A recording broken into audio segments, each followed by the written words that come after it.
Hello and welcome to the Brother Slim. If you're joining me for the first time, my name's Cam. Myself, sometimes alone, sometimes with some of my best buds, play through narrative and combat-driven board games. And this is a fun first. Not gonna lie, I was pleasantly surprised that my derpy old computer could actually run Tabletop Simulator. And here we are. I wanted to get a playthrough of the Enormity demo out before it goes live on December 3rd, which is very exciting.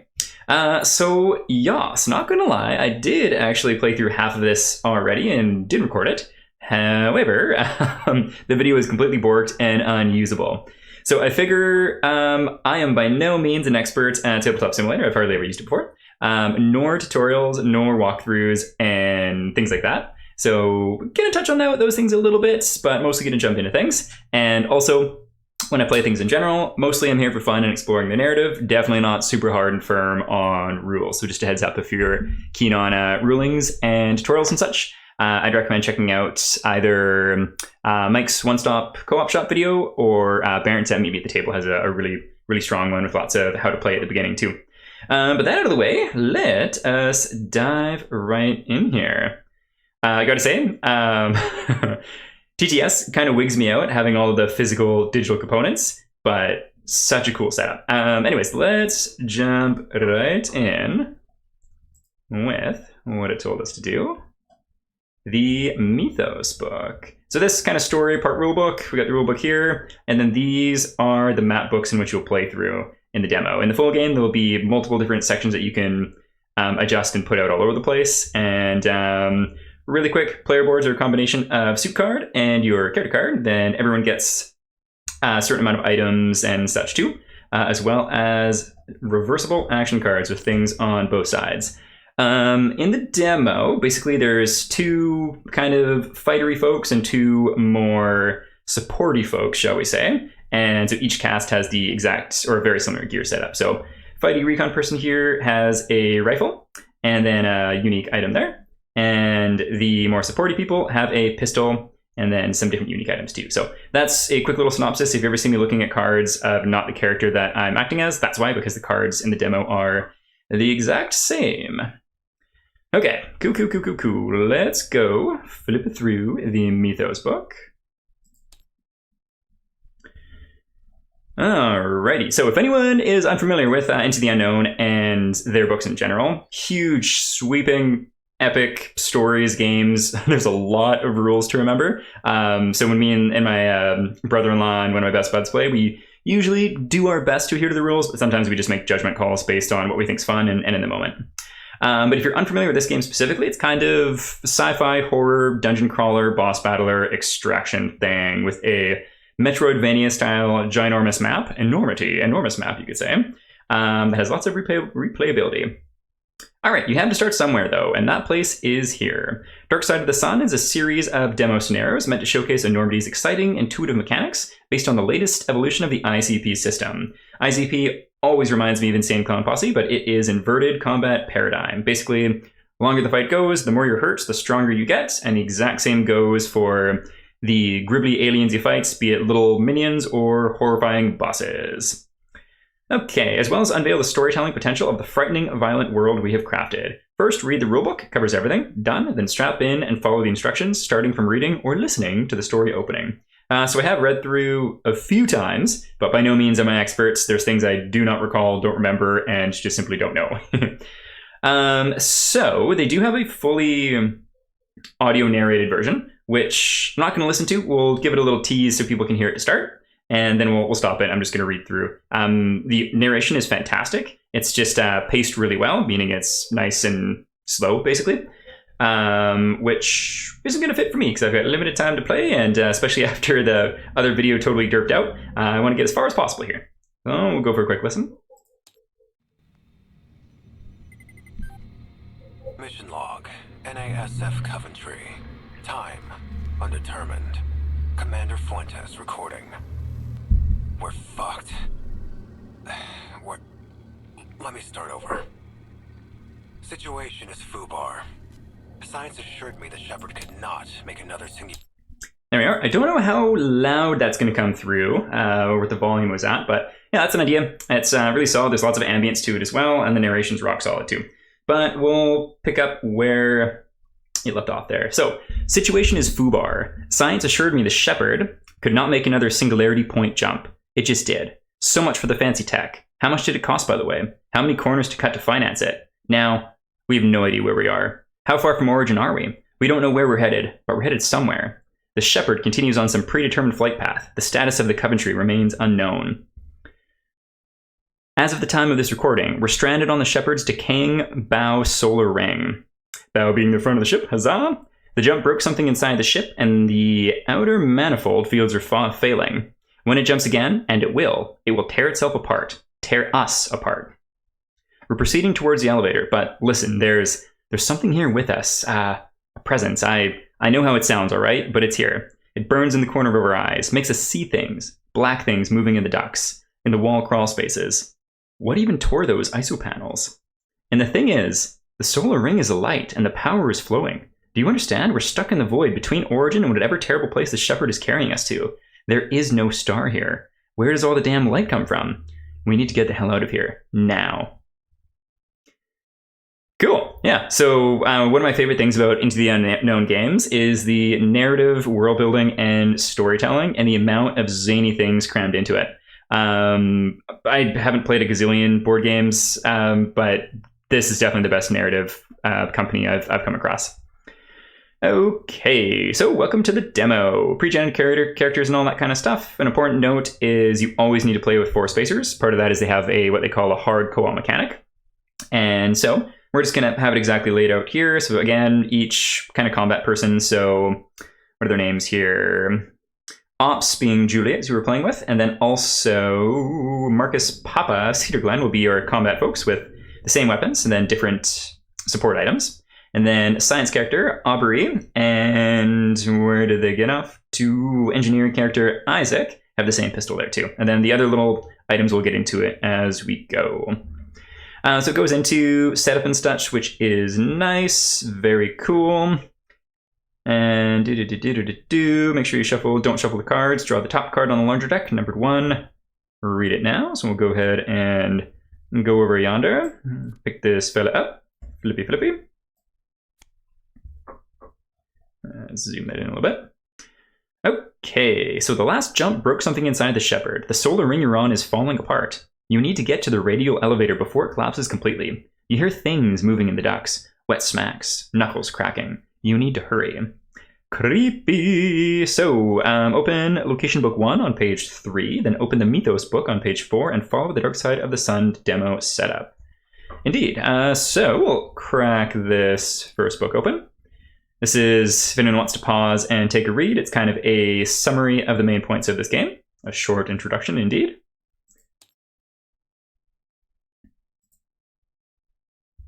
There we go, and so this is the map.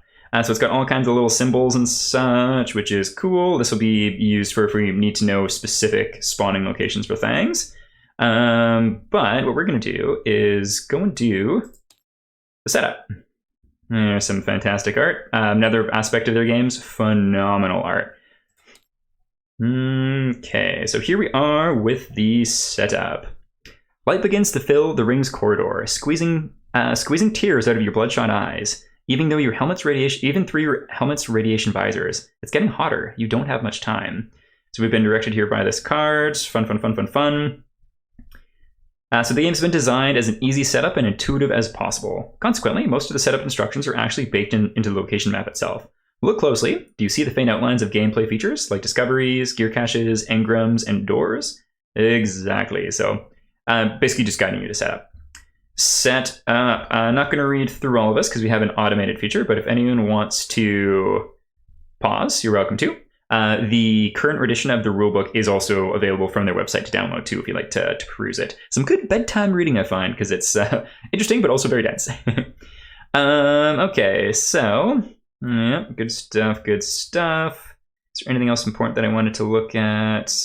Extraction availability. Basically, how you escape is finding a point to extract from. And it's not going to show up right away. It's going to be revealed through gameplay. Victory conditions. When you enter a space with a connecting symbol, you move that stuff and read different things. And then this is a special thing going on that we can do, I believe. Yeah, so During your turn, if any intruder is on a flamey flame space, pay an amount of tokens depending on what part of the game you're in. Look at that in a sec.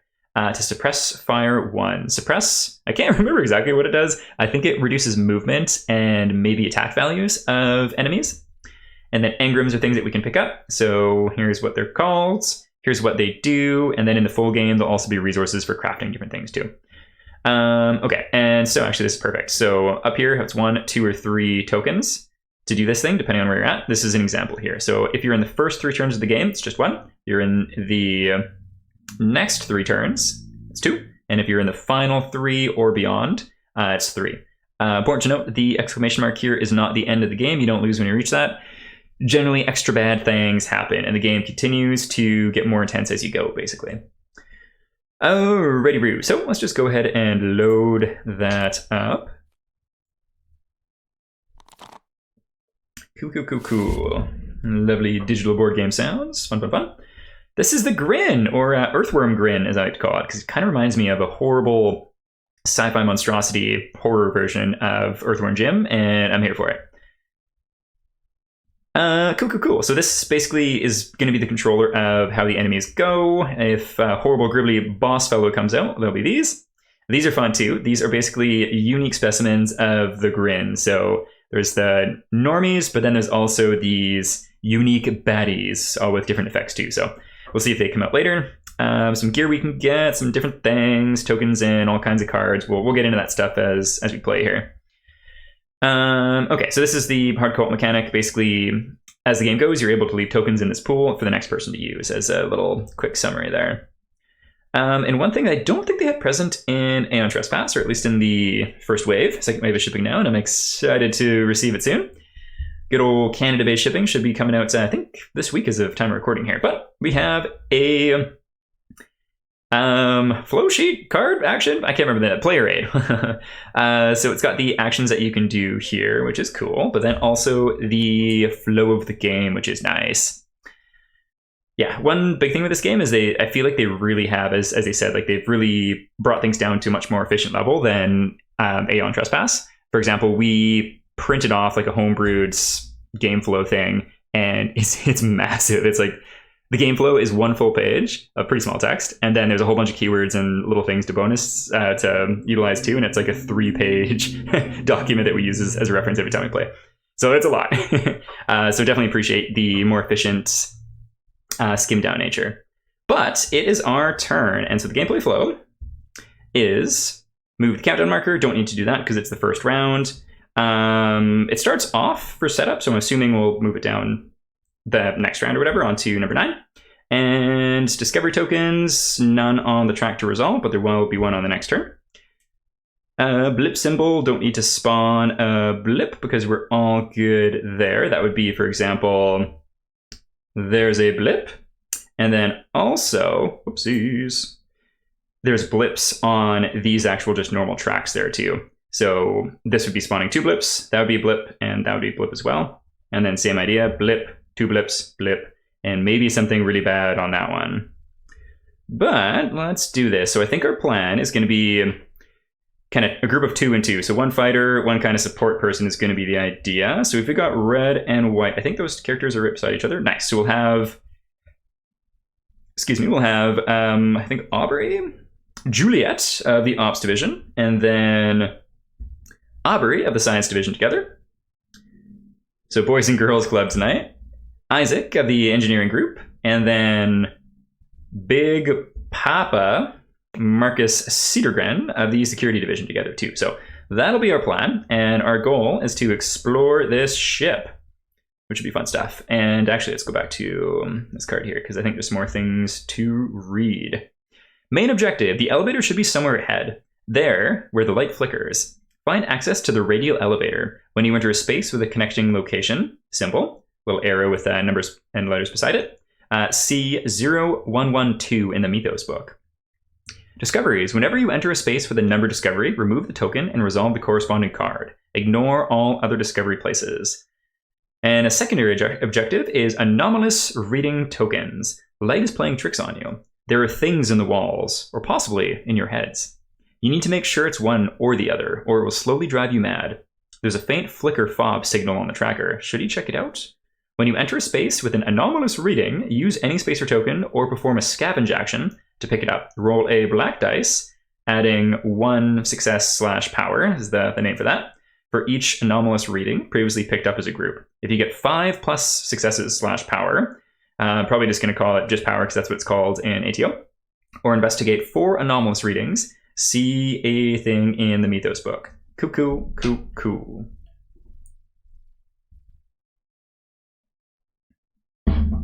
Alrighty, Roo. So let's go ahead with the person that's right there, red. So Juliet. So we'll take a look at the action cards. From a quick glance, basically the yellow ones are more related to moving, and the red one over here is more related to action. So this one, you attack. You also need to raise your adrenaline to do so.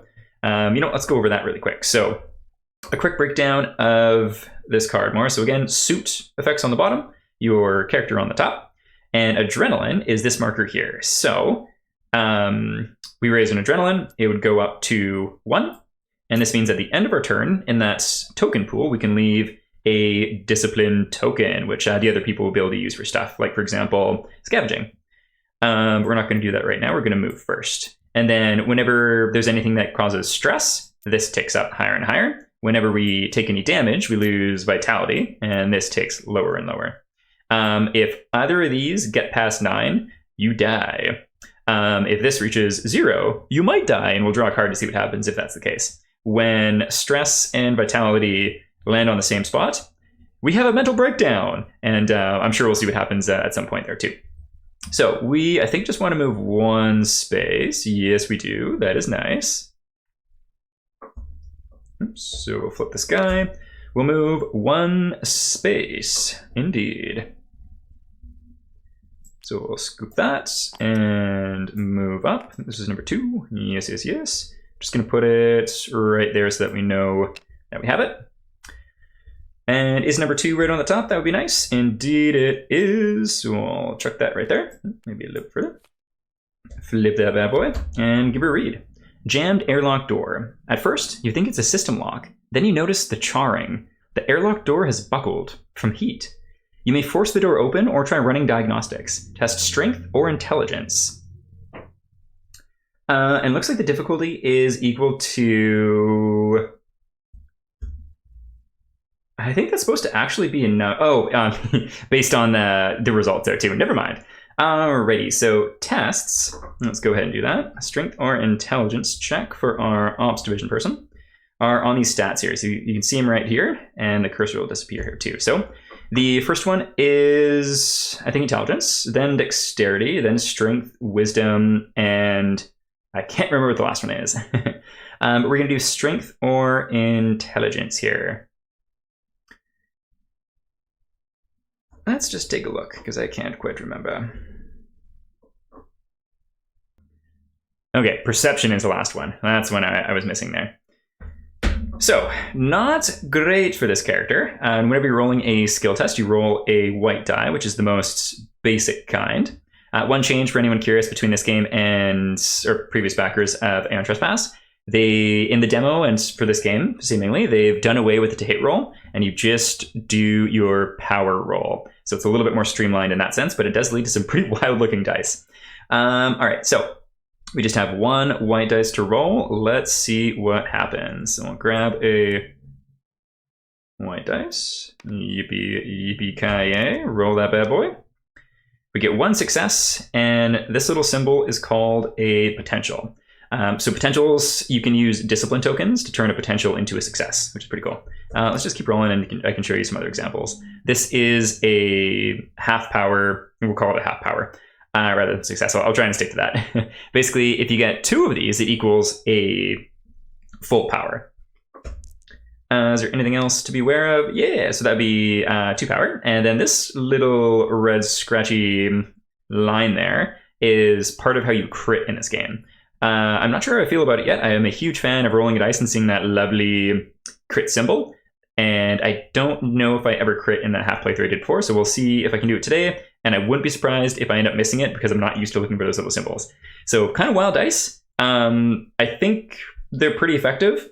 for a lot going on, especially when you get to the higher ones with more symbols. But especially as a previous backer, like it's similar to their previous dice in my mind. So unique for sure. Are they not effective? I think they're fine personally.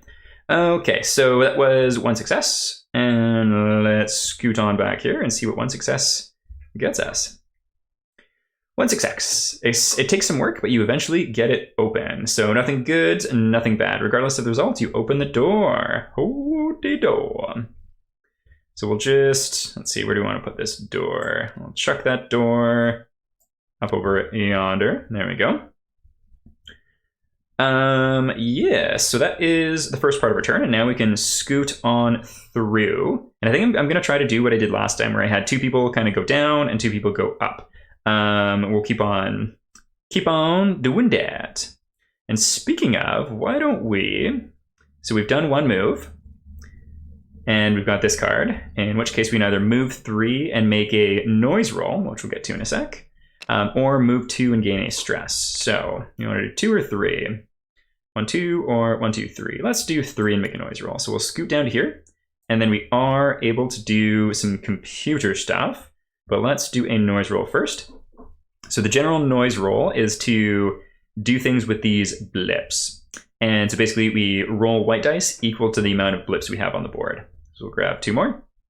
Actually, you know what I might do here too? I wonder if I can pull these down a little bit and have like a little dice rolling area. When I was playing it before, the dice kind of end up going everywhere and I kept picking up other cards by accident. Do you get moved? No, I can't move you. That is okay. Hopefully this will do. So we've got 1, 2, and 3. Huzzah! Okay, so in this case, rather than looking for successes, we're looking for potentials. And we don't want them, because potentials mean that blips move. And so each blip is assigned to a dice. And so we just need to move one blip, in this case, just 1 space. If there was 2 potentials on the same die, that blip would have to move 2 spaces. So let's go ahead and move this one 1. And then the way that these ones move is just following whatever direction they're facing. So these ones were already on the board, so they'll just follow these natural patterns. If we end up placing new blips, if I remember the rules correctly, they face the nearest spacer and will move in that direction. Once we get later into the game, the gist of this track is basically big bad alien creatures and things don't really know that we're around yet. Now they've become aware to us, and now they hunting us hard is kind of the name of the game. All right, so that is the noise roll done. Let's go ahead and read this thing. What is that? 0110. So that's in the Mythos book up here. We'll scoot on over to the appropriate page. Coming soon. Coming soon. Mothman adversary, so we might see that later. Okay, here we go. So up over yonder. This part of the Mythos book will contain all the paragraphs all other content will direct you to, be it a discovery card, discovery passage, console access code, or a secret message. The first and most important rule of the section is never read story unless you are clearly instructed to. This will ensure you don't spoil the story for yourself. On that note, read only the paragraphs you're being directed to and try not to look around them. Indeed. All right, so we find a working console. It's keyboard covered in a thin film of oily substance. Open doors. You may open doors B1, B2, or both. If you used a scavenge action, make a noise. Ah, yes, so I should have done that. Because we don't have any tokens to do what they call a fast scavenge. And I think that's a discipline token. I can't remember for sure. So in this case, we need to use our 3rd card to be able to act. So that would be this red one. And so this card, or this side, is just attack. We're going to use this one. So in this case, you can perform 1, either Scout, Scavenge, Full Reload, or Rationalize. Scout is basically checking out to see if a blip is actually a big bad alien or not. Full Reload is like a full action to reload your weapon. Scavenge is kind of a catch-all term. I don't know if Scavenge makes the most logical sense, but basically it's like an interact action. And Rationalize brings down your stress, and it can do something else depending on where you're at in the game too. Catch Breath and Rearm. I don't know if those were separate or... Yeah, I'm not sure on that. I actually totally forgot those were even on this card. But we are going to Scavenge, in which case we gain an Adrenaline to do so. So we'll scoot this up. This does mean that we can leave a token at the end of our turn too. And so from doing that, we need to make another noise roll. So we shall roll these 3 dice. Come on, all 3, please. Okay, so that is 2 blips are going to move. So we'll move that one 1, and this one 1.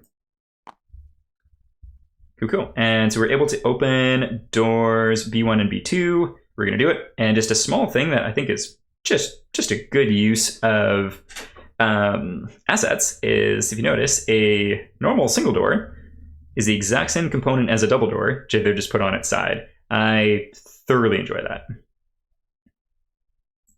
Okay, so we'll get that door gone. We'll put you over there. And this double door, goodbye to thee. All right, so at that point, we've done 2 moves with the first 2 cards, and then scavenged with the 3rd card, and that is our whole turn. If we wanted to, we could do what's called exert, which is basically pick one of these bad boys up, and we'd be able to play 1 more card by picking it back up again and playing it. However, the exert card then stays down and counts as one of our 3 actions per turn. And so if I recall correctly, catch breath is how you get rid of it. But there's no reason for us to do it at this stage. And so what we'll do instead is add a discipline token to the pool. So we'll add that right there. So technically it would be incoming, but we're immediately going to the next person's turn. So it is being active. When it's incoming, it's not usable. When it's active, it is kind of it is usable is the gist there. Unless there's specific rulings, whenever you leave a token, it's always for the next person rather than yourself. Some abilities will give you token-like stuff or let you add tokens for yourself, but that is the gist. Okay, so let's go ahead with, what was it, science? Yeah, science person. So I think what we're probably going to do is move 2 and scavenge that thing. And can we fast scavenge with that token? Is that the right one? Okay, back after doing a quick read. So fast scavenging, it doesn't give you whatchamacall, stress or adrenaline, which is kind of nice, but you do need to use tokens for it once again. So the amount of tokens is equivalent to, if you're in the whites, the red or the black.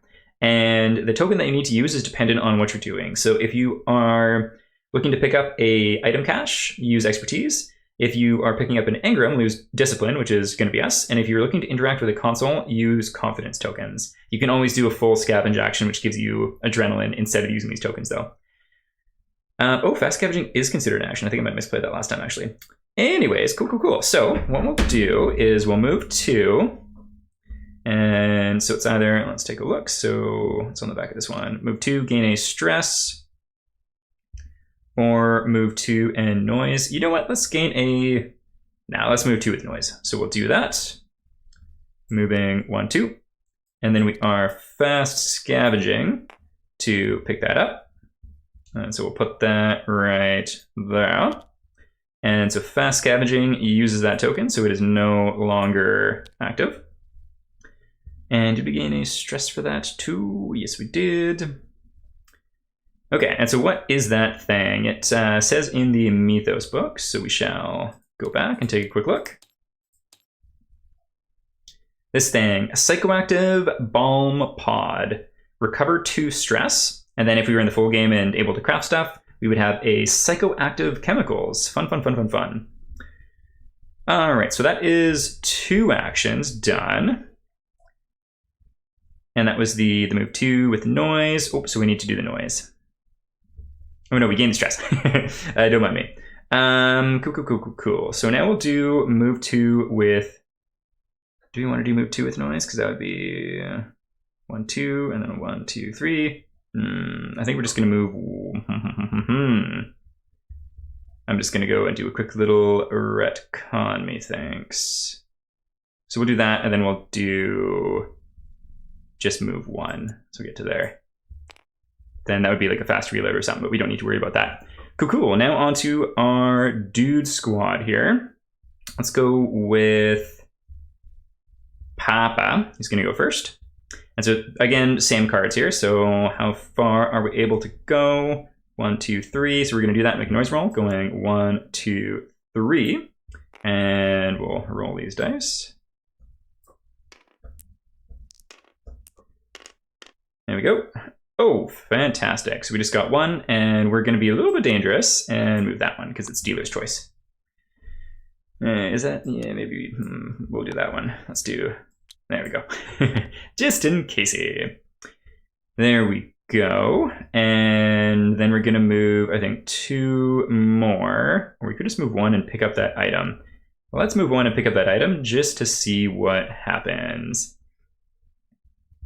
And we weren't actually able to leave any tokens. So can we pick that up is the question. We have to use a full scavenge action. So yeah, that's perfect. So we'll scoot over here. And to do so, what do we need to do again? So it's just going to be move 1 space. We shall do so.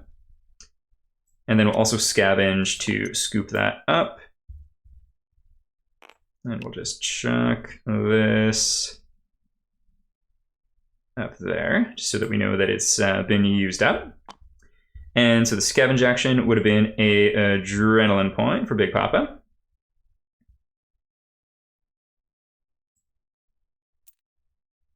That is the wrong thing. Put that down, please, good sir. There we go. Nope. Awesome. There we go. And so Big Papa here is going to draw an item, which comes from here. So we shall draw. And we gain, what is this?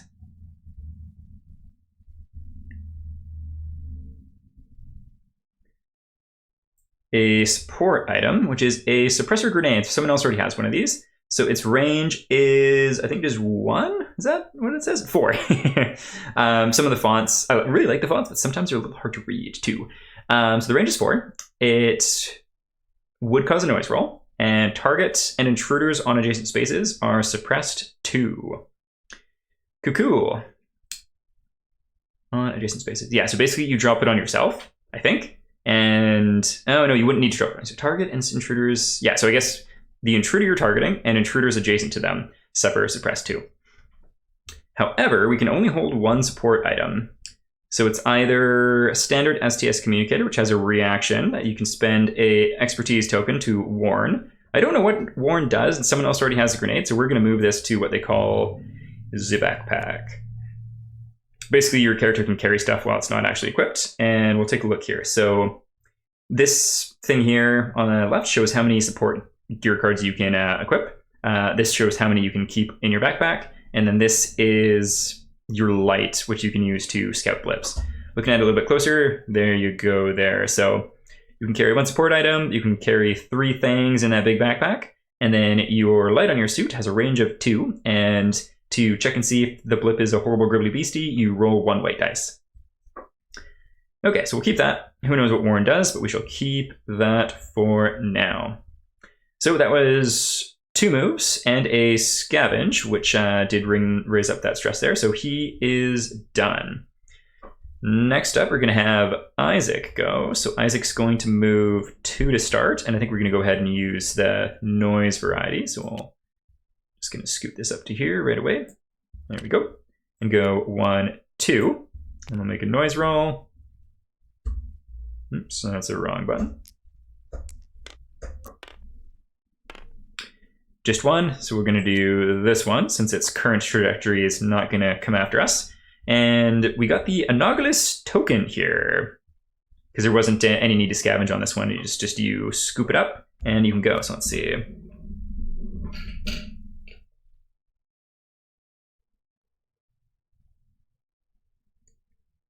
So we get to roll a black dice this time, which has more symbols on it, adding 1 power for each anomalous reading previously picked up as a group. So we don't get to include the one that we just picked up in this roll. But let's go and have a gander at that black dice and see what we can do. So it looks like black dice in the demo has the most symbols of them all, which is fun. Let's go ahead and roll that. Okay, so that's, what is that? I think the first one, so this is where the dice can get a little bit tricksy. I'm assuming that the first one is just a half, and then these 2 are 2 power. Then obviously 3 potentials there. So the crit symbol definitely makes it a little bit more confusing, especially when there's so many things on there. So we don't get that that success. However, next time that we pick one of those up, we can add 1 success or power to it. once again, power and success are synonymous. Just trying to train myself to say power, because up until recently, we've been playing Alien Trespass for over a year now, and I had never remembered it until recently. So trying to keep that down, shall we say, and remember. And after that, we're going to do another move here. So we're going to go 1, 2, 3, and make a noise roll. So the gist basically is you can move through buddies, you can't move through enemies, and you can only move in cardinal directions, if I remember that term correctly. So you can't go diagonally, unless there's game effects that tell you otherwise. Okay, so that is the end of his turn. We will have to do one more noise roll, though. And I don't think... Whoops, that's the wrong button. Whoops, once again, flip. There we go. Nope, and nope. So no adrenaline for Isaac. So that means he leaves no tokens in the pool. Okay, and that is the end of our first turn. Very fun, very exciting. Let's see. I do get the feeling that the first couple of turns are very much kind of set up, and you try to do as much as you can before horrible things happen. It kind of reminds me of Nemesis by Awakened Realms in that way, where the first couple turns are slower, and then things very quickly spiral out of control. I also think things are a little bit slower doing it on a tabletop simulator, and also being very new to the game and not really knowing how to play or anything. So I'm curious about it, because I have seen some critique where like that is something that people don't seem to think is exciting, as it starts slow. But we shall see. One thing that I'll say with Into the Unknown as a company is, from what they present during their crowdfunding campaigns to the final product they deliver, nuts. Like, everything looks great in my minds at the beginning, and then just watching the development cycle and what they actually put out as a finished final product, bonkers crazy. Like, the scope, the attention to detail, and just the visual and physical quality of everything that they do is like phenomenal in my mind. Okay, so that's the end of our turn. We now do the intruder phase. Intruders activate. We don't have any on the board. Blips patrol. They move in their predetermined directions or on higher countdown levels, converge on the spacers. So we'll do that next. So blip patrol is this scanner. When I was doing it on here before, I was having some issues with it, so we'll see. And then these cards, which you scan. So we'll draw a white one, because that's the part of the track that we're in. We shall flip it, and let's see. Are you going to do your thing for us? There we go. Cool. So the last person to make noise, which was our scientist, Isaac, technically speaking, they should have this token.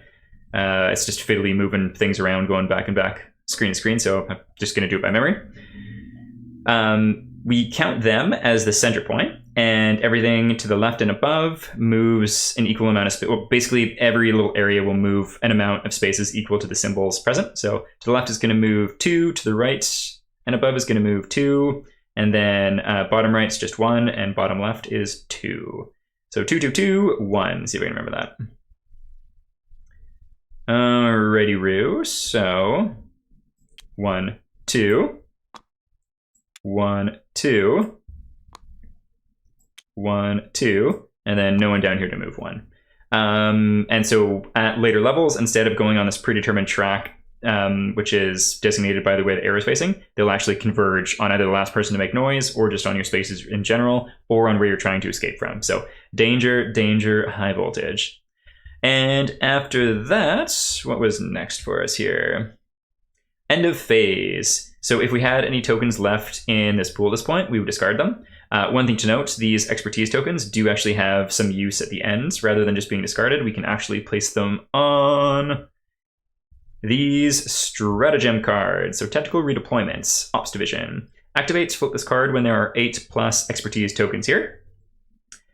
So basically, once we have all those tokens, there'll be an effect on the other side of the card that we can use. If you want to get out of this alive, you need to cover more ground. Cool, cool. So we'll see when those come up.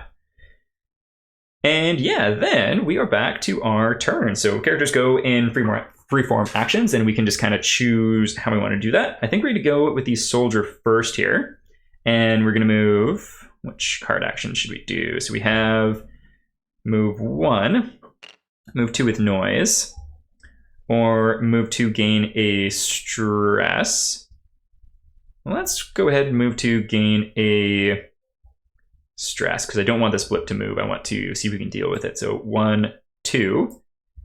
And for Monsieur Papa down here, we shall gain a stress, which is currently hidden. So put that up to there. Put that back on 1. Huzzah. And the action that we're going to do is Scout. So this is a, before we get too far away, actually, let's just put that on top. That might be easier. An Adrenaline action. Come on. There we go. So this means we're able to leave an extra token at the end of our turn now, which is good. And the action that we're doing is, oops, Scout. And so Scout means we roll a white die equal to our suit value, and the light range of our suit is 2, so 1. There we go. Well within range. And so we'll roll a white die, and if we get a success, we're able to reveal the blip. We do not. That is a shame. That is a shame indeed. So with that in mind, we're not able to flip it over. And flipping it over, it might be nothing. It might be multiple baddies. It might be a unique baddie. All kinds of gribbly things there. So with that in mind, that was a move 2 and a stress. So I think we're going to move 2 again here. And we'll just go 1, 2. Because even if we moved here, it wouldn't trigger. It's only if it moves adjacent to you. So for example, because this patrol is going this direction, even if we were here, it would still go that way, from my understanding of the rules, which, again, I'm no expert, but that was my read on it. Okay, so that would have been a noise roll as well, if I recall correctly. Yes, it would have. So let's roll 1, 2, and 3. Nothing. So that is good. So basically, game plan here, scientist is going to go get this discovery and maybe pick up that gear if possible. This person might see if they can go ahead and scout that thing instead then. Let's do it. So same idea here. I'm going to go 1, 2, and gaining a stress to do so. Oh, one thing I forgot actually. So stress up to 3. Those tokens that we were able to leave. Let's do that before I forget. So leaving 2 discipline tokens. So put that there. And so Isaac or scientists can use these, which will be useful because they can turn a potential into a power, which is nice. And that'll come in handy now as we're going to do that same scout action. So we shall use a white die looking for just 1 success. That's a half, but we can use one of these discipline tokens. So this means we only have 1 left to use to turn this into a success. And then we can flip this blip, flip the blip indeed. It's a fun phrase to say, and see what we got. Nothing, huzzah. So that means we don't need to worry about it. There is just a breeze in the hallway and we can chuck that over up there. Cool. So that was moving 2. I think what we'll do in that case is, how would we want to do this? We can move 3 if we want, and I think we're going to go ahead and do that. We'll move 1, 2, and 3, using the last token to scoop this up. Let's go ahead and see what exactly it is. Intrasystem connected device. So place any 2 tokens in any spacer pool, which is pretty cool. I should probably use those. I don't think I played them at all when I was doing this the other day. And so that is using a fast scavenge action. Oops, I went too far.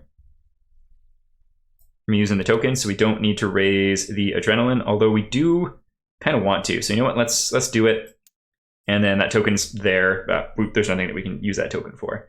Okay, so at the end of our turn, we get to leave tokens, which for Isaac here is just 1 discipline. So I guess technically speaking, we can just leave that same token. That works out fine.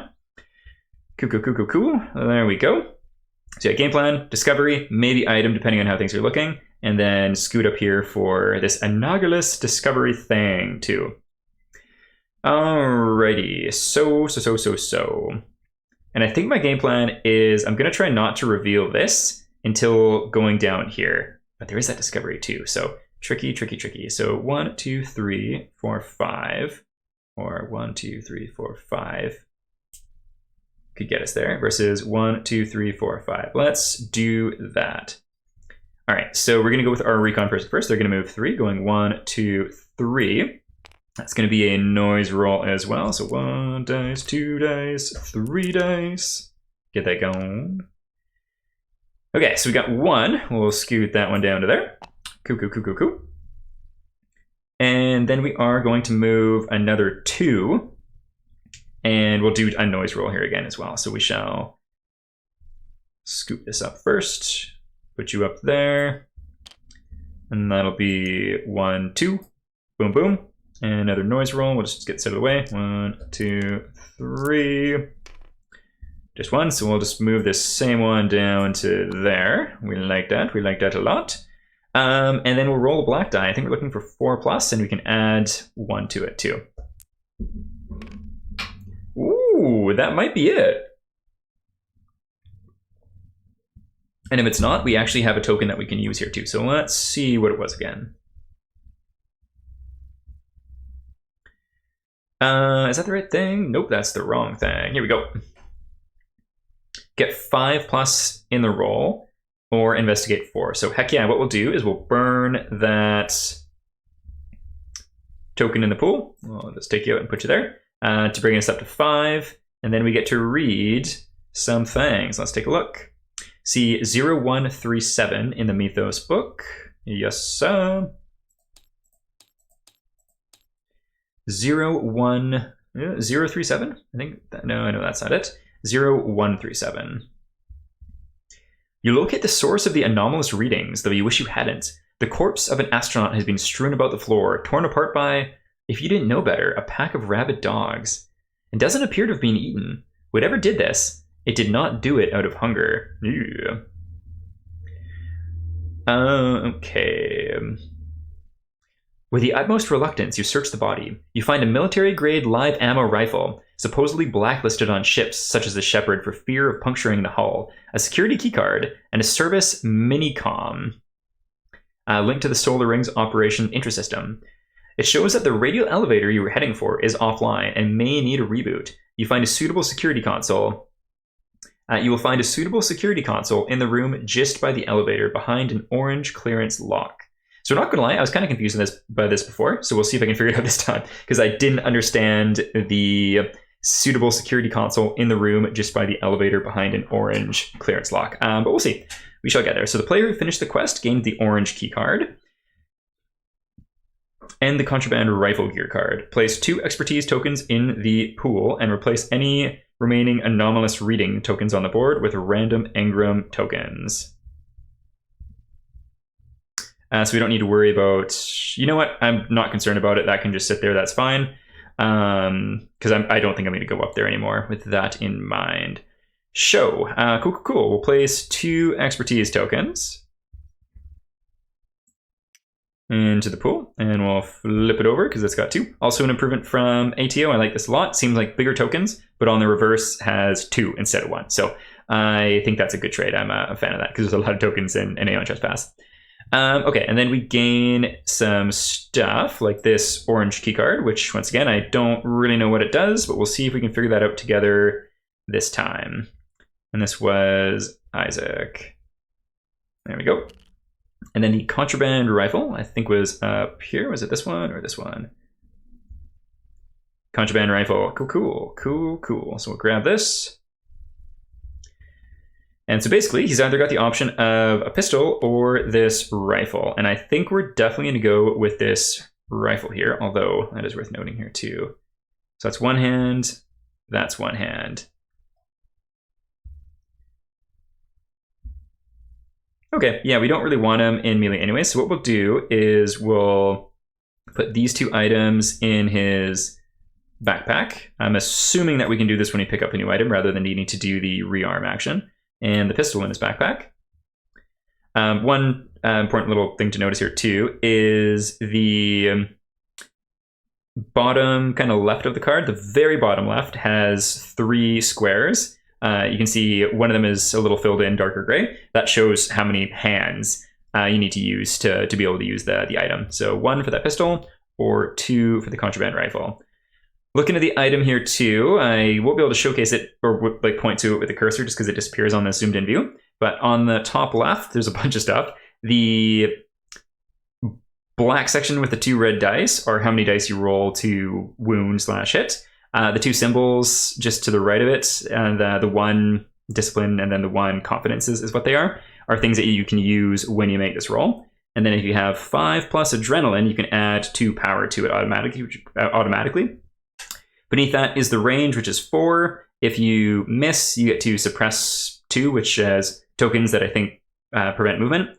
And then the skull with the 2 little red things on the bottom is your crit chance. So in this case, if we were to make an attack roll and we got 2 more of those red little curvy lines, we would have a crit chance. And that would, as long as we do actually hit, give us a little bonus.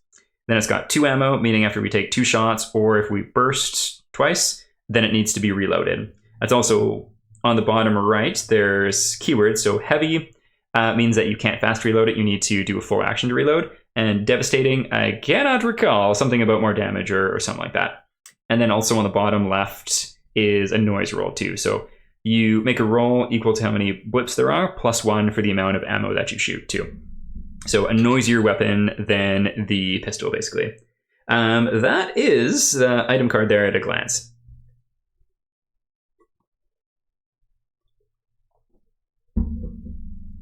So Isaac Baum has now become the Baum with his BA contraband rifle.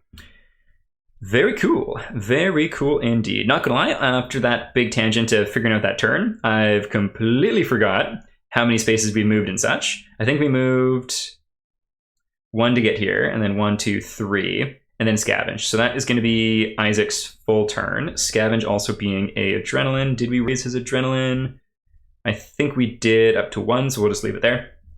Once again, we're just playing for fun, so don't really care about following the rules to the absolute letter T or not. But yeah, cool. So the end of his turn, we get to leave a single token. And then I think what we'll say is the 2 expertise are in the pool now too. So we'll scoot that forward. We'll keep those there. They're called guile here, but I think that's a typo for expertise, which is what's in the book. Obviously, this is all a demo, and the game's probably at least a year, maybe 2 years, more realistically, probably 2 away. So everything is work in progress, of course.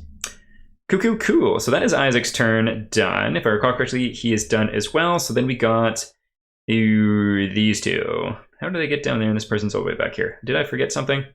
1, 2... Oh no, this person just didn't move very far. So they shall move now.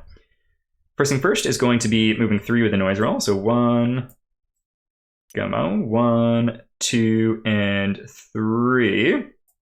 Up to there. And then noise roll. Yes. Oh, now it's just 2 actually. Oh, I wonder if I should have spawned another blip. Let me take a little look here.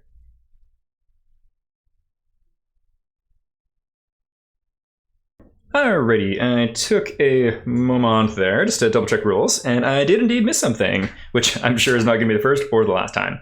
That thing was when I revealed that blip, and it happened to be a nothing burger, shall we say. We needed to spawn a new blip, which faces towards the most spacers, on the nearest one to the spacer, which we'll go ahead and say is up here. So we'll grab this, grab this blip. Can I touch your dog? And put it up here, and then the facing, I don't know how to spin it the other way, will be like that. So basically, it'll go boop, boop, boop, boop, boop, boop, as it goes. Quintessential sound effects there, of course, too. Okay, cool. So. Back to where we were with the noise roll. Let's go ahead and... I can't remember if I rolled these, because I took a sec reading the rules, so we'll just go ahead and re-roll. 1, in which case, why don't we go ahead and just move, let's move this one over 1, because maybe we'll be able to deal with it. Cool. Alrighty-roo. So that was that noise roll, and then we're going to move 2 more and probably do another noise roll. So 1, 2. No, let's just actually go down to there, just so we're not in the way of the other folks next turn. Okay, and that's going to be another noise roll. This one being for Audrey. I think Audrey, let's see. Yeah, Audrey. Noise riggedy roll. 1, 2, 3. 2. All right, so I don't know if I want to move this one because there's a high probability of it moving. You know what? It'll be okay. So we'll move this one, and then we'll move this one. Done deal. So there's nothing else that she can do for her turn.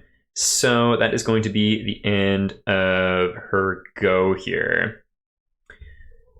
Okay, and she can't leave any tokens. She doesn't have any adrenaline, so that is going to be it. Her turn is kaput, meaning that these tokens are gone. So we'll chuck that one out there. You know what? I'm just going to flip this one over, and then we have just 2 ready to go for when we bring it back.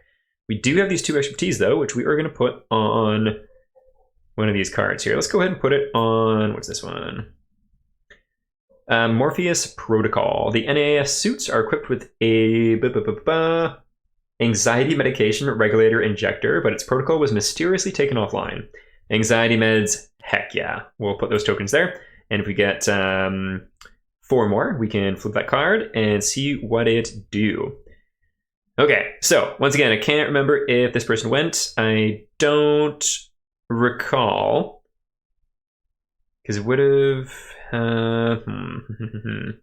So I'm just going to roll a white dice, and on 2 success, she hasn't gone, and on anything less, they have. Cool. They have already gone for this turn, we shall say. All right, so that is the end of our turn, meaning let's go take a little looky-loo here. Intruders, we don't have any on the board. Blips move, and then end of phase. So we do mill the pool, but there's no tokens there to mill. Ooh, one thing I forgot is this would be here. And we'll do the rest of the end of phase here first, too. In which case, we flip one of these over, and we scan it. This happened last time. There we go. All right, so upper left, 1 move. Upper right, 1 move. Oh, okay, so this one is moving too. So, and this is going to be from the last person to move, which was our science lady here. Okay, so 1, 1, 1, and 2. So this one is going to move 1, 2, 1. There we go. Not too devastating. And then that brings us to the top of the round, which is move the countdown marker 1 space, skip this during the first round. So once again, we shall scoop it down to here and see what happens with this discovery card. Fun, fun, fun, fun, fun. It's 10? Yes, number 10. So we'll search this deck for number 10, which is probably, is it this one? After Dark? Number 11, no, it's this one. So we'll draw that card out to there, close that up, flip you over, and see what you do. Solar Flare. An eerie sense of anxious elation settles over you. Then the corridor fills with brilliant light, as if you were touching God himself. It takes all your willpower not to walk out into the blinding, searing flame. A solar flare lights the corridor up. Each spacer tests willpower or dexterity, looking for 2 successes, or power. Success, you may gain a adrenaline. Fail, gain the gaze condition. Then remove any blip on the scorched spaces. If you do, spawn that many blips on the closest spawn points. If there are any intruders on scorched spaces, move them so that they are no longer on such spaces. Until the end of the round, they cannot enter such spaces. So spaces in question are these 3 up here, and I think that's the only ones we have on this board. Yeah, so what we'll do is check. So it was either will or dexterity. And did I move that? Boom, boom. Yes, I did. Cool, cool. Alrighty, Roo. So will or dexterity. In this case, we got a dexterity of 1, a will of 2. So definitely going to be 2 for Juliet. So we roll 2 white dice because that is equal to her stat. So roll and roll. Boom, boom. So we succeed. We gain a... Oh, computer is glitching out a little bit here. We okay? We okay?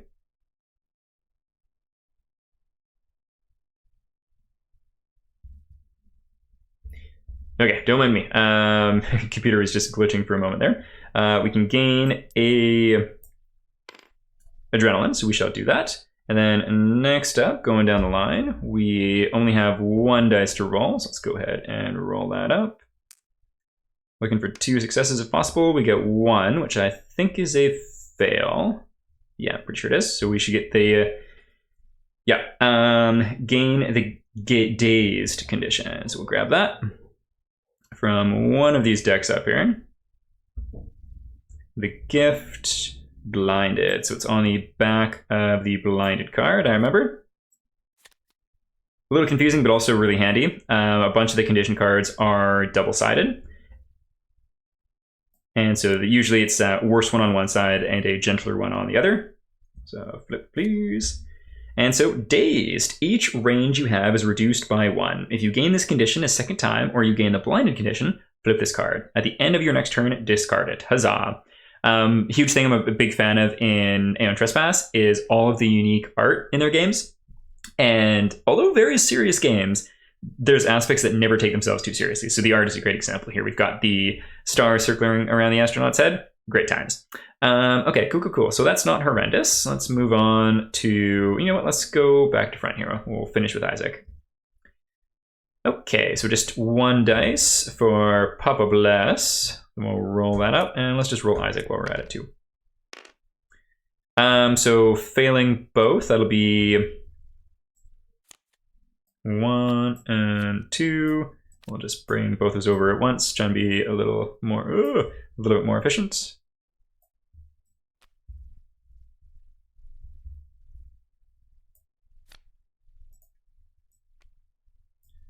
Flip that. And flip that. Oh, is that the right card? Or did I grab the wrong one? What is this? Condition. Ah, I grabbed the wrong one. Oopsies. So let's go ahead and give the gift back. I don't think it's a gift that we would like, so you can keep your stinking gift. And we'll take dazed instead.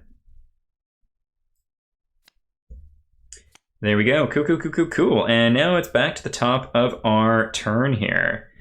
So I think pressing kind of curiosity has me wondering what the Hank Brown this is. So let's see what we can do here. It's within range too, so we can actually try and scout it right off the bat. However, how do we want to do this? Because if we fail scouting it, and we don't have any tokens, so maybe we don't want to go with her first. In which case, let's go up here. So, what makes the most sense? We could go 1, 2, and then up to there, but again, we want some tokens. So, can Isaac leave tokens behind? He can. Maybe we'll go with Isaac first. And I don't really care about the... Maybe 1, 2, 3, 4, 5 versus 1, 2, 3, 4. Or we could just get that all done this turn, maybe. So that'd be scavenge action. You know what? Let's go for it. I don't think he needs to go first. Let's go with Papa Bless, the soldier boy. So he's going to move 1, 2. And we'll do a noise roll for that. So 1, 2, 3, equal to the number of blips. All 3 are moving, which means we actually need to do a card, which I forgot about. So I'll move that way. I guess we'll just move that way. I don't really know what to do when it's at the edge like that. And then we'll scoot that one forward too. And then the card in question is, well, we got 2. So let's reveal them in order here. We'll do this one first. But there's also this one, which I'd forgotten about. We'll get to that in just a sec here.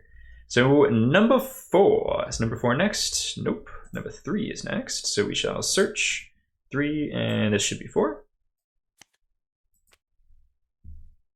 Close, please. Flippy flip. Put you up on top of the deck. And what you got? Violent search. Something has gone through these supplies, smashing the metal containers. What could? Still, there is something here you could use. You reach for a familiar piece of gear. Are those teeth marks? Gain a stress and the rudimentary scanner gear card. Then test dexterity, difficulty of 1. Alrighty, Roo. So Isaac, you are going to gain a stress going up to 3, then a dexterity. So just need 1 success, please. Boom, we get it. And on a success, that means place a confidence token into the spacer pool. Cool. That is good. We like that. Confidence tokens allow you to re-roll any 1 dice. One thing I've forgotten too is you can gain a stress to re-roll any dice as well. Confidence tokens first, and then you can use a stress on the same dice roll if you need to. Yeah, I forgot about that. That's a difference from ATO. That's something you're not allowed to do in, as far as we are in the game at least, which is just completed the first of 3, technically of 5 cycles. Okay, and rudimentary, a scanner gear card. Is that this one? Hack tool. Rudimentary scanner. Lower blips movement by 1, which is pretty neat. So we'll take this over to Isaac. I think we have a blip scanner already, do we? Yes, we do. So we are going to chuck that in the bag and then reveal this other thing, which is up here. Reveal this card when someone causes 3+ noise during a single roll, which our Soldier Boy here just did. So we shall flip. Be very quiet. You've drawn the ire of the thing that perches on the veiled sun at your own peril. It emerges from the light, radiant, dripping liquid metal, to the hidden song notes of your built-in Geiger counters. Geiger counters, if I remember correctly, are radiation tester symbol source things to see how much radiation is in an area. So this thing is radioactive. The intruder known as the Mothman performs a flash attack against the spacer who made the noise. Place the Mothman miniature adjacent to that spacer, draw a single Mothman AI2 card, and resolve it against that target. Then, place the Mothman miniature on space exclamation mark of the countdown track. So basically what this means is he's going to come out, he's going to attack us, and then he's going to sit and wait, and if we make it to this stage without dying, he's going to come back and be chasing after us. And where did Mothman get to? I think he is in here. So we shall search, and this fellow is what we're looking for. So again, my computer is very old, and I don't want to adjust the camera by making it worse. So there's a quick look at the digital render of the Mothman. It looks much cooler in pictures than it does in my tabletop simulator, at least. But that is because I've got a ancient computer. Once upon a time, I think it was a pretty good business laptop, but it is very old. Okay, so adjacent, there we are. You can see just how much we were not divorced, anything but divorced, by this horrible, gribbly Mothman. So we'll put him right there. And then we will resolve an AI2 card, which are right here. So the AI number, or the various enemy cards being numbered here for the bosses is part of a mechanic they call escalation, which whenever you do a wound, to say like a level 1 body part, you shuffle in a AI2 and remove the lowest level one, and also add in a BP2 too. A BP2 as well is better phrasing. So basically, the more wounds you cause, the more dangerous effects and the more reward you have for continuing the fight. It's a cool mechanic. Okay, so which one is this? That's an AI1. Another thing I love is a thing I love in Kingdom Death are the crests for all the monsters. Similar vibe here in Aeon Trespass is a great example. And they also have it on the back of the actual reading face of the card too. So let's just shuffle this and draw a, you know what, let's bring it down here just so we can keep everything together. So this is Isaac, so we'll just put it up here. So we'll flip this guy and see what it does. So 1604, each spacer lures 2. So everyone within target is zone 3, no target, nuclear litany. So it has a target because we're adjacent to it. However, this targets everyone within 3 spaces. And lure 2 means anyone within those 3 spaces moves 2 spaces towards the Mothman. Let's see where our... Okay, no, we're way far away. So no one gets lured and he doesn't need to move because he's already adjacent. One thing I think, if I recall correctly, in the demo is every card has the same illustration. So in this case, just behind 1604, the text on the top is the Mothman's eyes. And I think the BP have like the Mothman's solar wing things. That's basically the exact same as Kingdom Death, where the art is the exact same in Aeon Trespass and in Kingdoms Forlorn, their second game, which is going to go to print this month. Each individual AI and BP, which stands for body part card, has unique specific art on it, which I really hope is the case here. If they've decided not to, just for the sake of expediency and having a more cost-effective game, because the base edition of this game is their most, what would be the term? Like, convenience or most accessible price game to date. This could be part of that cost-saving measure by not having specific individual art on each one. That's a fair trade, but if that's the case, it would still suck. And I do really hope that they do individual art for each card because it adds so much character to the bosses that you fight. Okay, so with that out of the way, targets blast. I don't know if blast refers to a specific kind of attack or just that that's what it's doing. Yeah, I don't know. But so we're gonna roll a white dice and a red dice.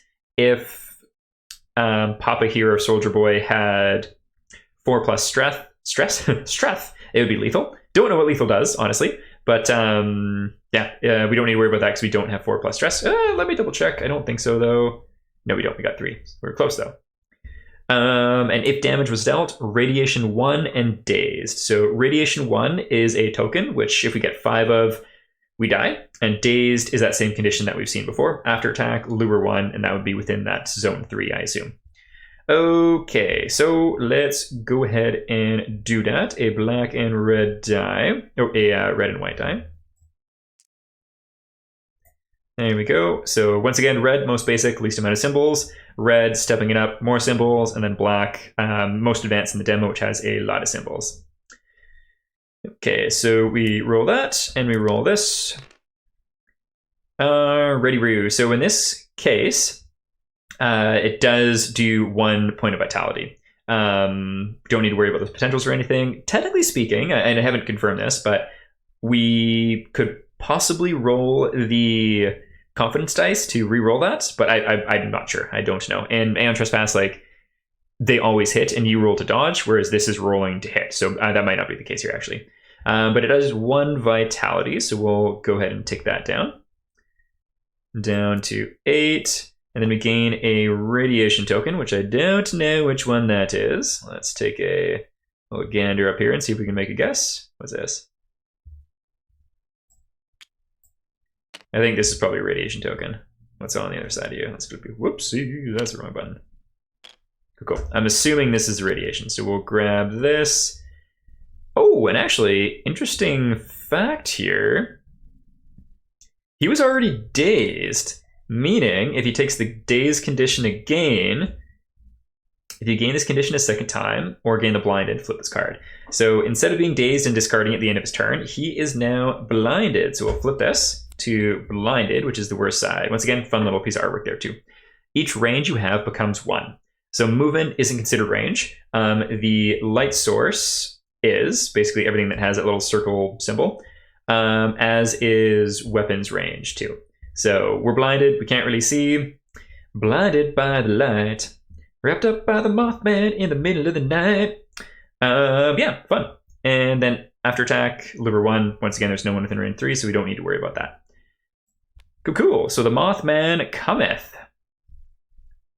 Let's see. Can I zoom out? No. There we go. I had to drop the card.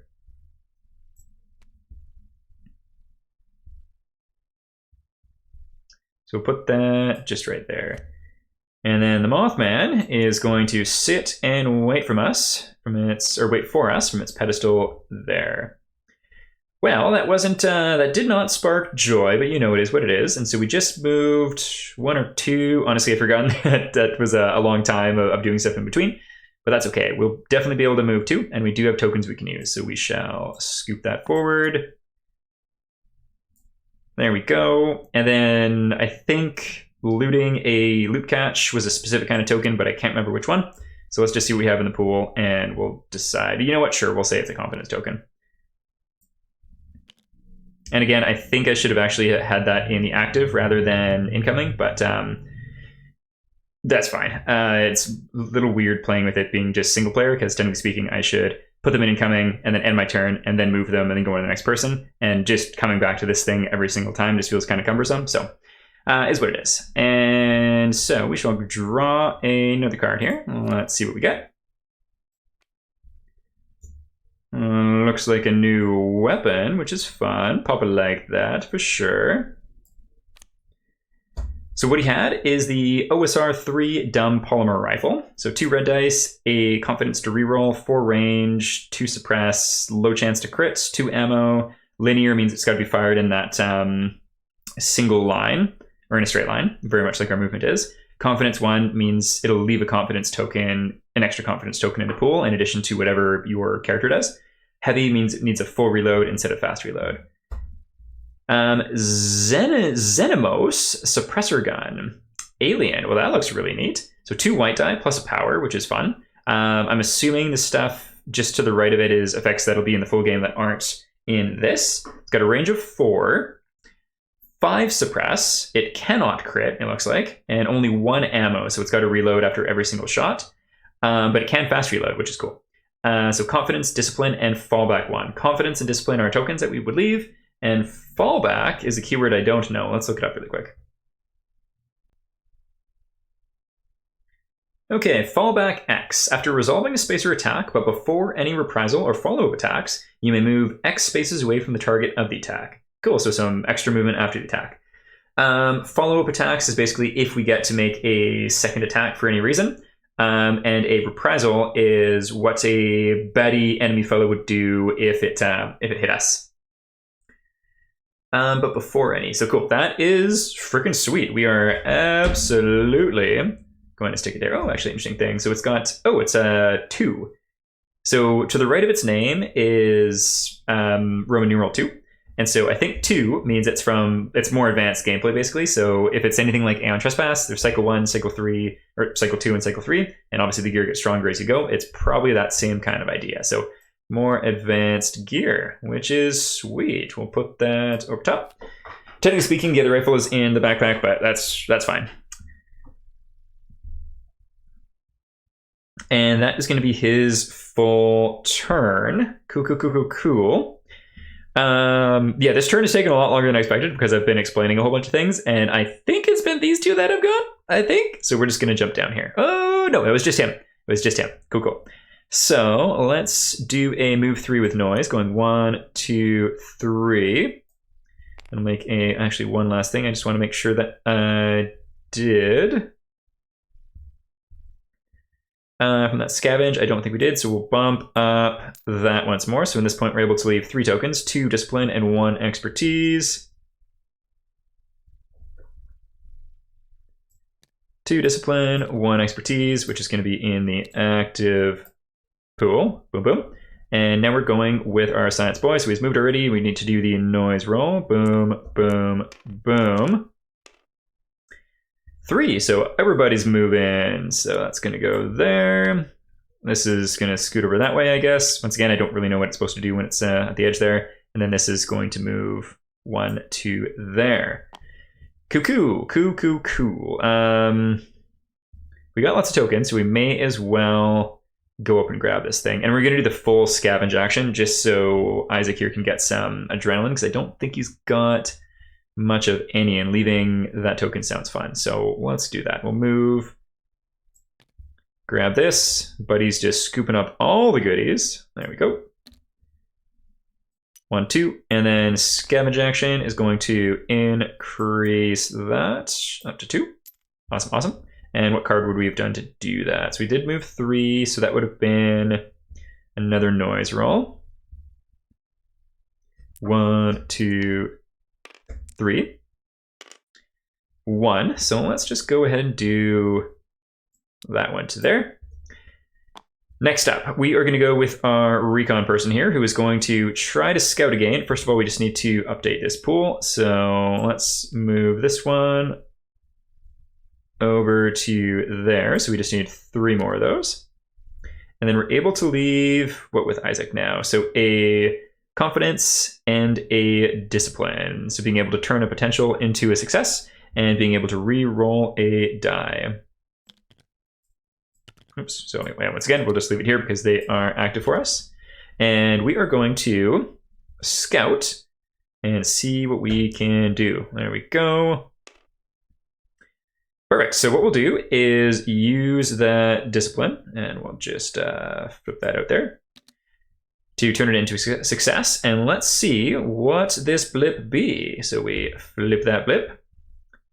Cool. So you see it's got a black dot and a white dot. So because we are in the beginning section of the game, just white, we only have 1. However, if we were in the end game, in the dark section here, that would be 2 enemies. But yeah, there we go. Our first encounter of the fourth kind with aliens, I believe. I guess not counting the Mothman that popped out. Alrighty, Roo. So we get to place the Grin, horrible, creepy, monstrous worm fellows, in any space adjacent to where the blip was. So the blip was there, so we can go here or here. We don't want to be adjacent to it because bad things will happen, so we'll put it right there. And again, looking at the size, it's bigger than we are. It's very human in its anatomy, but very wrong and creepy and pretty cool looking. I saw a comment that it is pretty phallic from this angle. Yes, but also very earthworm and suitable body horror in my mind for sure. Okay, so for the first time, let's go up and see what that Grin do. So we'll just do a quick overview here too. So first contact, whenever a enemy is revealed for the first time in a game, this happens. In which case for us, it's clear the spacer pool. If the pool was empty, every spacer gains a stress. So we're going to clear the pool. And then also overwhelm. I can't remember when exactly that happens. I think if there's too many blips on the board in comparison to dice and you can't roll any dice for blips, then overwhelm happens. It might happen in other cases too. These are how far it can move, how many powers you need to hit, and what die you use when you make noise rolls. So as you can see, it slowly escalates the further into the game that you get. It's also got these traits. So light sensitive, you may scout a revealed Grin. If you succeed, move it 4 spaces away from you. Terrifying, if you attack from adjacency, gain a stress, which well, we didn't want to put adjacent to us. Alrighty, Roo. So these are its actions. Generally speaking, the rulebook says closest spacer is its main mission objective, but that's not always going to be the case. So this is basically a quicker, simplified version of having the AI deck, which the bosses have. All right, but we're scouting it, and part of scouting means we can perform a bonus attack. So we're definitely going to do that. However, before I forget, let us clear out this pool, which is too bad. We wanted that confidence. I like the confidence tokens. Just flip that so we have 2 good to go there. And this is recon. So where did she get to? Here we go. So she has a rifle. And we are going to shoot it. And we do actually get an innate confidence from this too, which is nice. So 2 red dice. We don't have 5 adrenaline, but before I forget, we do add on adrenaline from taking the shoot action. So we go up to 3.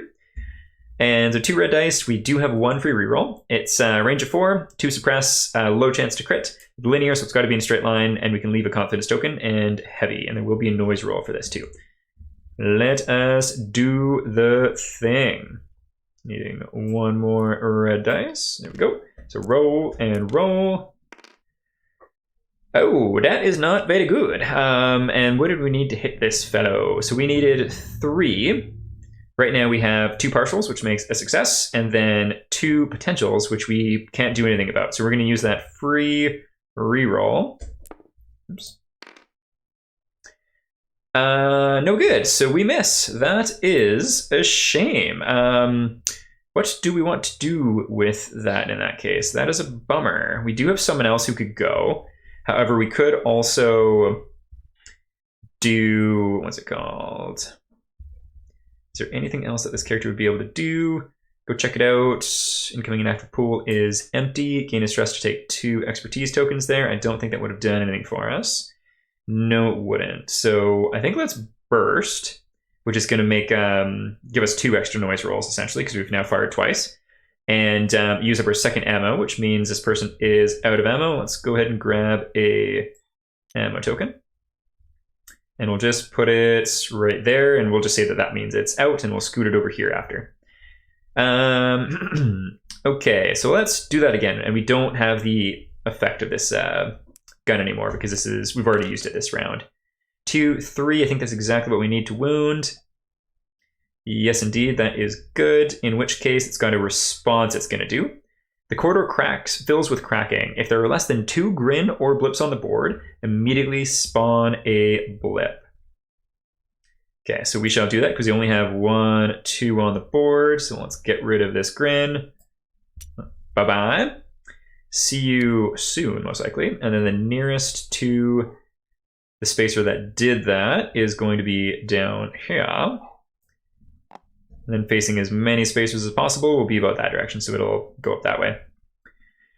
Okay, well, that was great success. Great success indeed. And so we gained the adrenaline already.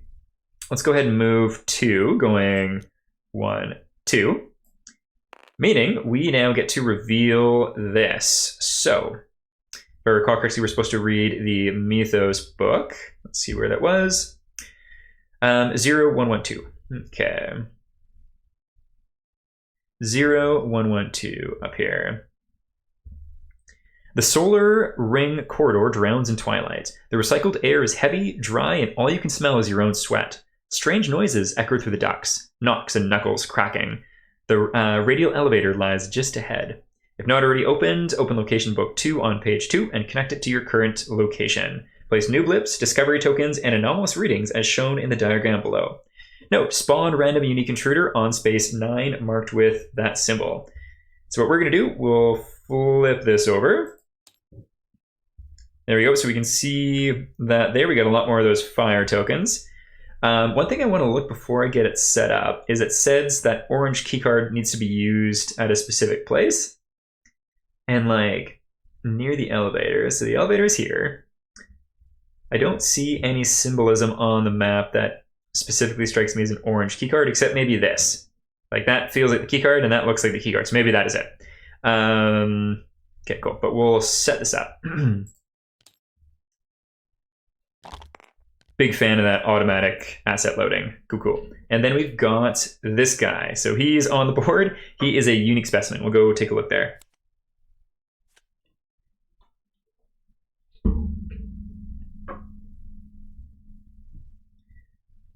Okay, so unique specimen gets drawn here, and then they've got the little things underneath them to dictate the numbers, because you can have multiple unique specimens out at once. We have the wide grin, which is very much xenomorph taken to the nines with mouth and mouth and mouth and mouth. Nasty. So passive, disable light sensitive.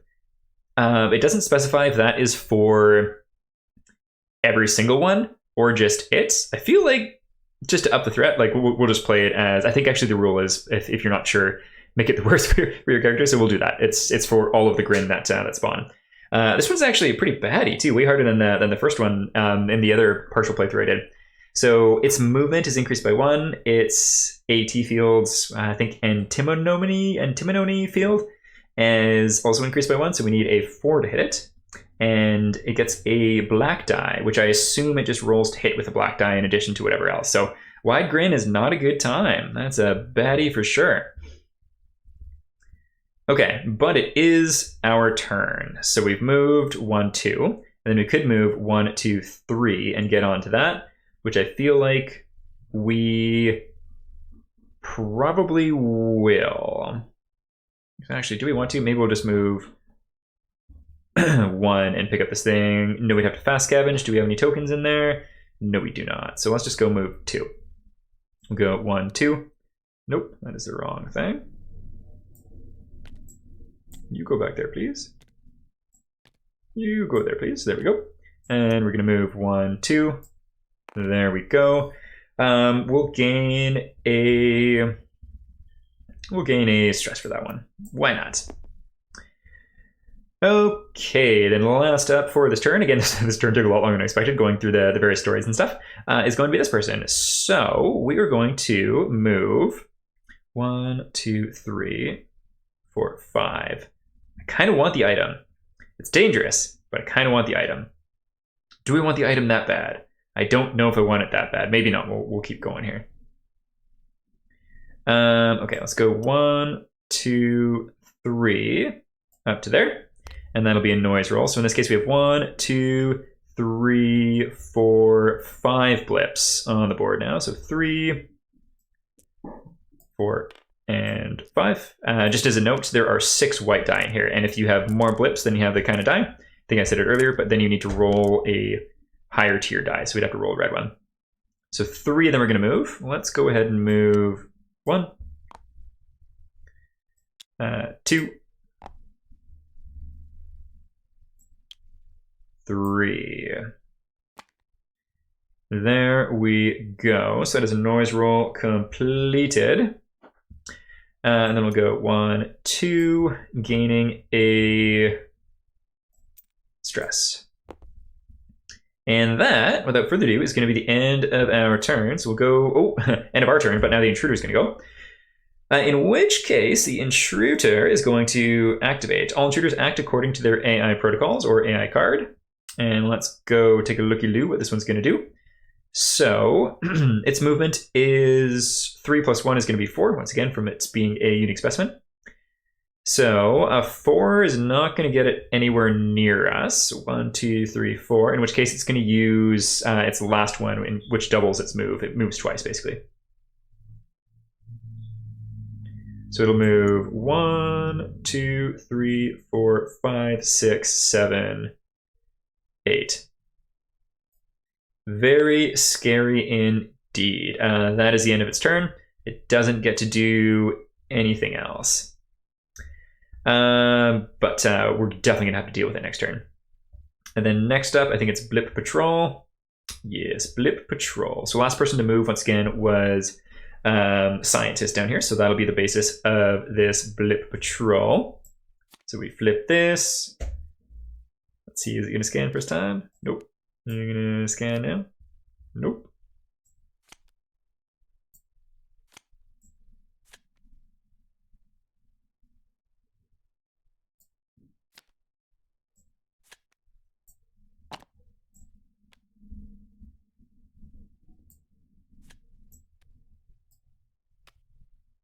There we go.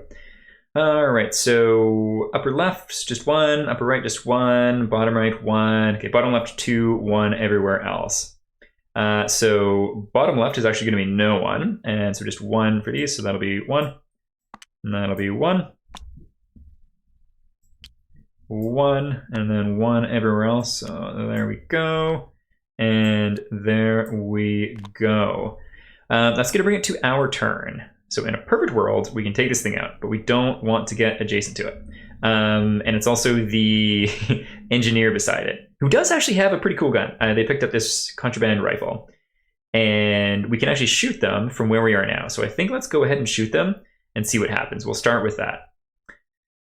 Did we get to leave any tokens in the pool? I think we did, but I forgot. No, this person actually has no tokens to leave. That is a bummer. I wonder if that... I don't know if they should actually be at 0 there or not. But no tokens. That is no bueno. Is there anything they could have done to leave tokens, just for fun? Gain a stress to place 2 spacer tokens in there. You know what? Let's just balls to it. Let's attack and see what happens with this cool new contraband rifle, just to see how it be. So 2 red die, and we are able to use 2 token effects here too. So that is pretty good, if you ask me. So attacking raises our adrenaline up to there. And we'll roll 2 red die. And we need 4 instead of 3 to be able to take this guy out. Well, that's not optimal. So we'll use the competence token from the weapon to reroll this. That is not great. Bummer. I'm having bad luck with those red die.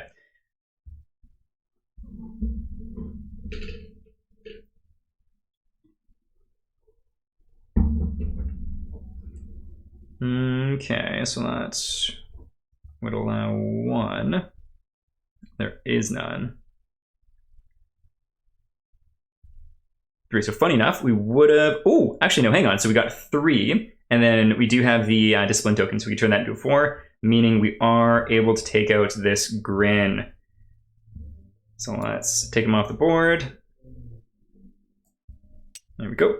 Realized I actually missed picking up his special numbered thing, so we know that he was a unique fellow with a special number as well. I'll check that back there. And then let's look at the response here. Corridors filled with cracking. If there are less than 2 grin or blips on the board, immediately spawn 1 blip. Don't need to worry about that. We have a whole bunch. Just so anyone's aware, if we do crit, we get an extra attack on it too, which is cool. So we did what we needed to do. That is fun. We gained the thing there too. And then from the weapon itself here as well. Contraband rifle. So heavy and devastating. Once again, I can't remember what devastating does. Not going to worry about it because we took it out anyways. We do need to do a noise roll +1 for the shot that we took, and it's now also out of ammo.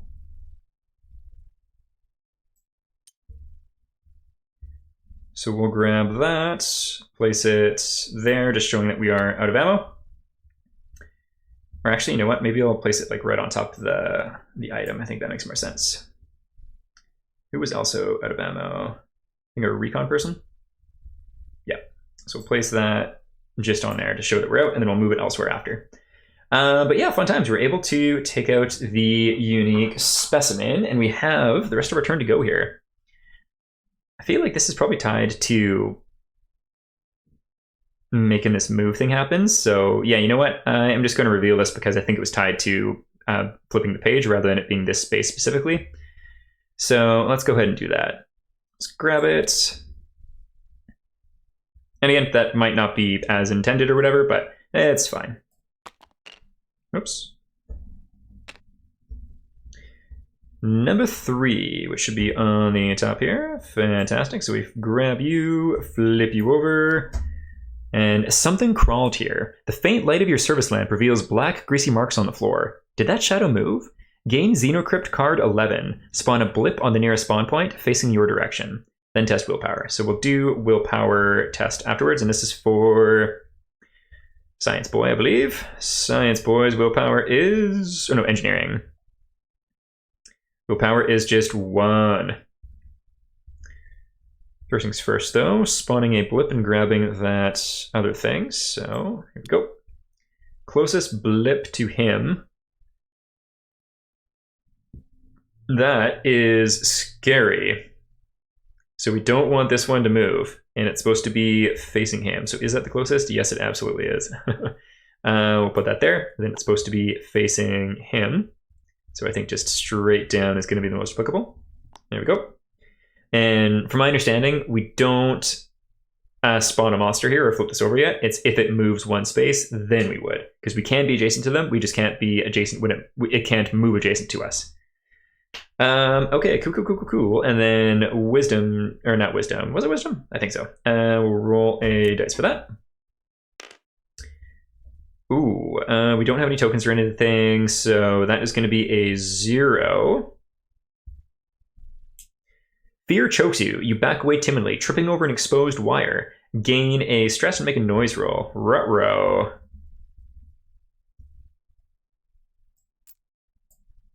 Okay, so 2, 4 stress. I'll chuck that back there.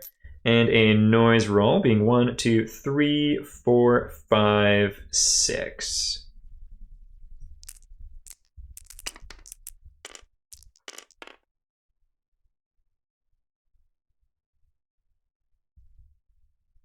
I was missing a dice. Okay, so that is just the 1, which I'm not gonna lie, I am happy about that. So let's scoot that one down to there. Good stuff. And then Xeno dice card, I think 11 that was. Oops, that is not what I meant to do.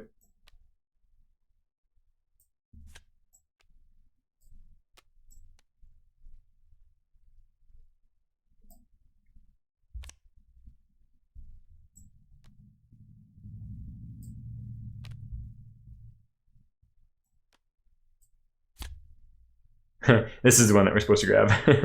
Okay, so... man, I feel like our engineer is just getting all of the stuff. Did just realize, I think... you know what, I don't think I misplayed. This would have been days, so we would have been fine. We still would have been close. We would have discarded this now, though. Anyway, so we'll get rid of... you know what? Let's just put it closer, because we're going to need it again. Let's just put it there. Okay, so what is this thing that we picked up? Alien tablet. The man had an onyx tablet with him, covered in alien script or numerical system. When you stare at it, the circular patterns seem to move. Spiral. You may use this as Xenoscript during extraction runs or incursions. Spend a expertise token to immediately discard 2 radiation tokens. Cool. Very cool. And I think the crazy text in the middle of the card is a code that you can use a scanner on, but I don't know for sure.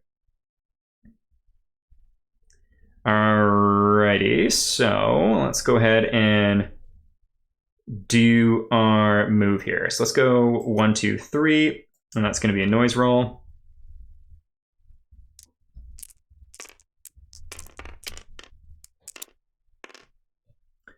Awesome. So just one. Let's scoot that one up to there. Boom, boom.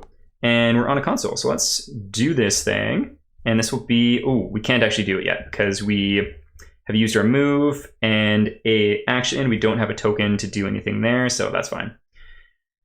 Cool. So I think next up, we're going to go with our last person to go here, which we don't want to mess with that. I think we are going to scout it, though. Let's maybe move first. Let's go 1, 2. And we'll gain a stress. Going up to 4, and then we're going to, actually, let's just put that on top there, and then we'll move both of them up to 4. Because we're going to use that to scout this blip, and let's see what's that blip be. Oh, we actually need to delete tokens too from the previous guy, which would have been 2 confidence. Oh, actually from the weapon here too. What was it? None from the weapon actually. So 2 confidence and expertise and a, I forgot the name of the other one. What's it called again? Discipline and 2 confidence and an expertise. Cool. So we are going to use the confidence, just one of them. Oops. Flip that. There we go. To re-roll that. Oh, you know what? No, we can use the discipline. Nah, let's just keep that. That's fine. To re-roll. No, let's just use that. That's the way that we'll do it. And then we'll keep 2 confidence for re-rolls if need be. We use the discipline to turn the potential into a success. In which case, let's see what this fellow be. So we'll flip this over. 1 enemy. Yeah. So we'll chuck that up and out of the way. We'll grab a grin. Fun. And then we can leave it anywhere adjacent within the game board from the spot it was on. So we'll put it right there. And we are going to shoot this mofo for sure. With this Zemino suppressor gun. Cool. So 2 white die, range 4, 5 suppress, and confidence, discipline, fallback 1. So we get a free move out of it too, which is cool. 2 white die. Let's go and do that thing. Oh, sorry. Was it white actually? Yes, 2 white die plus 1.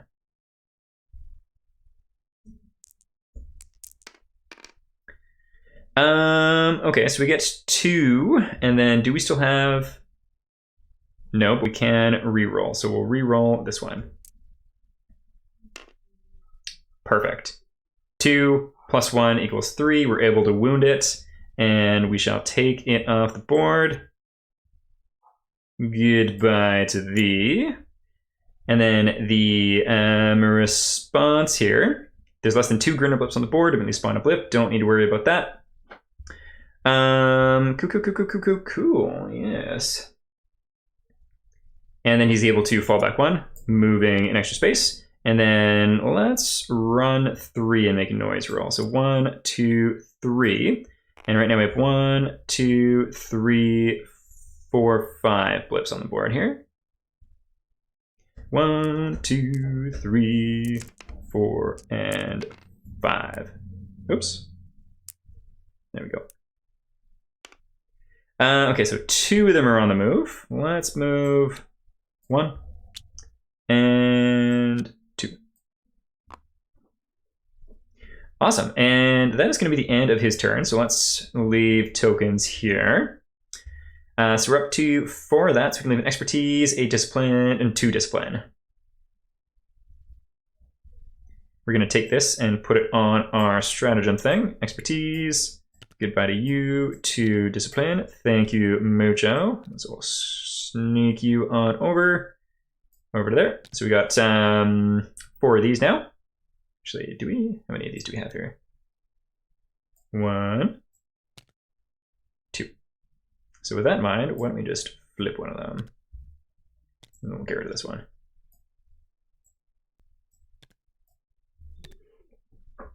Okay, don't mind me, just took a moment there for a quick little snacky snack.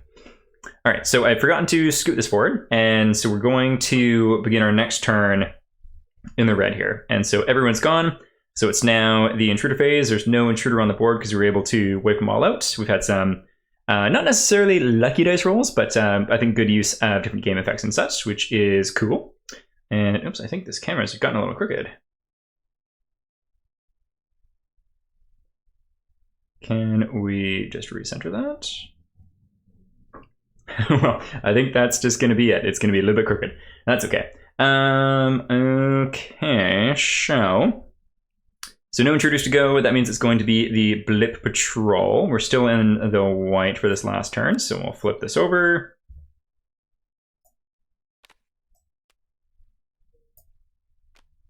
There we go. This thing's a little janky and digital version. The physical version is using the scanner is going to be really cool, but a little digital jank for sure. And this will be after our Papa Soldier Fellow as the basis for this. So up to the left from him is going to be 2. Up to the right is 2. So 2 above and 1 below. Nice and easy to remember. 2 above, 1 below. 1, 2.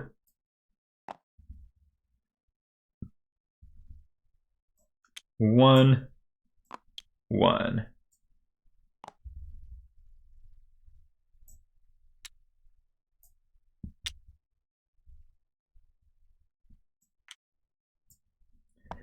There we go. And so at the top of the round, we are going to start with the move the countdown marker. And so we're going to do this discovery. It does mean that we need to spawn a blip as well. We're just going to spawn the blip before I forget.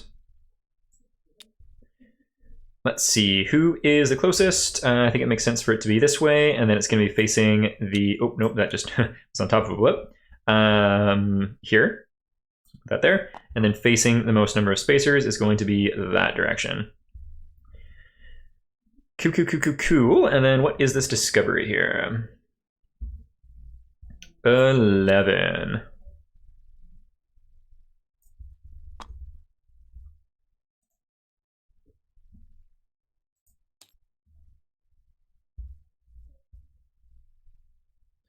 Discovery 11, fantastic. So we'll take you out of the deck and we'll put you on top here, flip you over, and see what you be. After dark, another solar flare fills the ring with incinerating light. It gets in through every crevice, every crack, melts suits, chars skin and bone. You think you saw something flutter in the blinding haze. Is it an angel? No. A solar flare lights the corridors up. Each spacer tastes willpower or dexterity.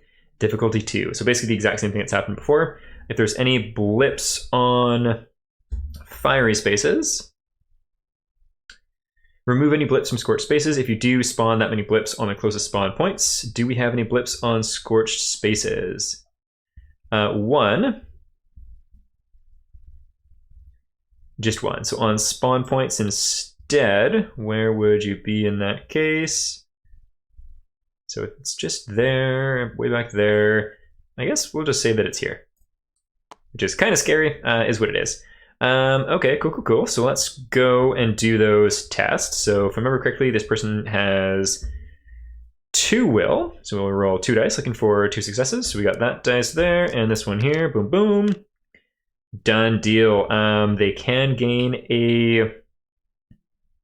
You know what? They're happy as is. And then moving down, I think this is just a 1. Yep. Okay, that's a fail, in which case, okay, that's already there from long ago, which is perfect. It's going to be there again. And then I think it's just 1 and 1. So for Isaac, followed by Soldier Fellow. Oh, amazing. Isaac succeeds. Soldier Fellow does not. So Isaac can gain a... You know what? He's kind of happy where he is, honestly. And then this guy gets it there. Cool. So it's already there from before. I should have removed that earlier, but that's fine. Alrighty. Was there anything else on this card, or was that it? That is it. So one thing I want to take a quick check of the rules at is I'm pretty sure the patrolling blips can now turn to face spacers. So I just want to look at that.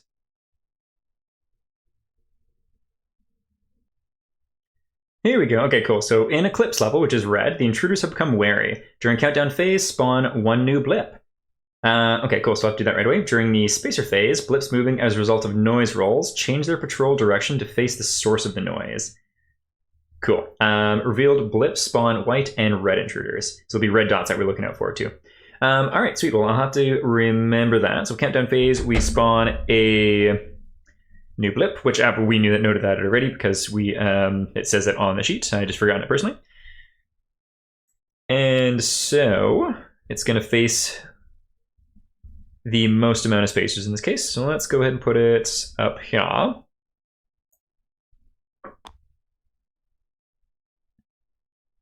There we go. Facing all those fellers. Alrighty, Rue, and I think that is going to be... Oh, I might have already done that. Oh, well, we got an extra blip. That's fine if we do. Cool. And it is now our turn. So I do kind of want Soldier Fellow ahead, but Isaac, our engineering dude's just been a freaking champ. So let's scoot on up forward here. Or do we want to start down here? Maybe we'll start down here. So first things first, I think we're going to scoot this person just one. Here we go. And as far as the card that we want to do that, let's take a looky-loo.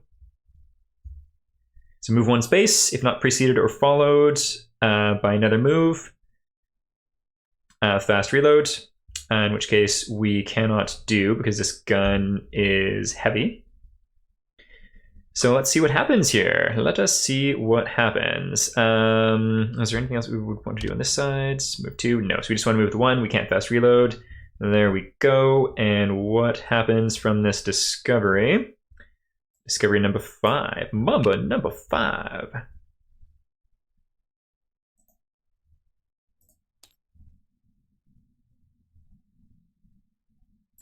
Discovery 5 was actually the one on the very top. Didn't even need to go searching for it there.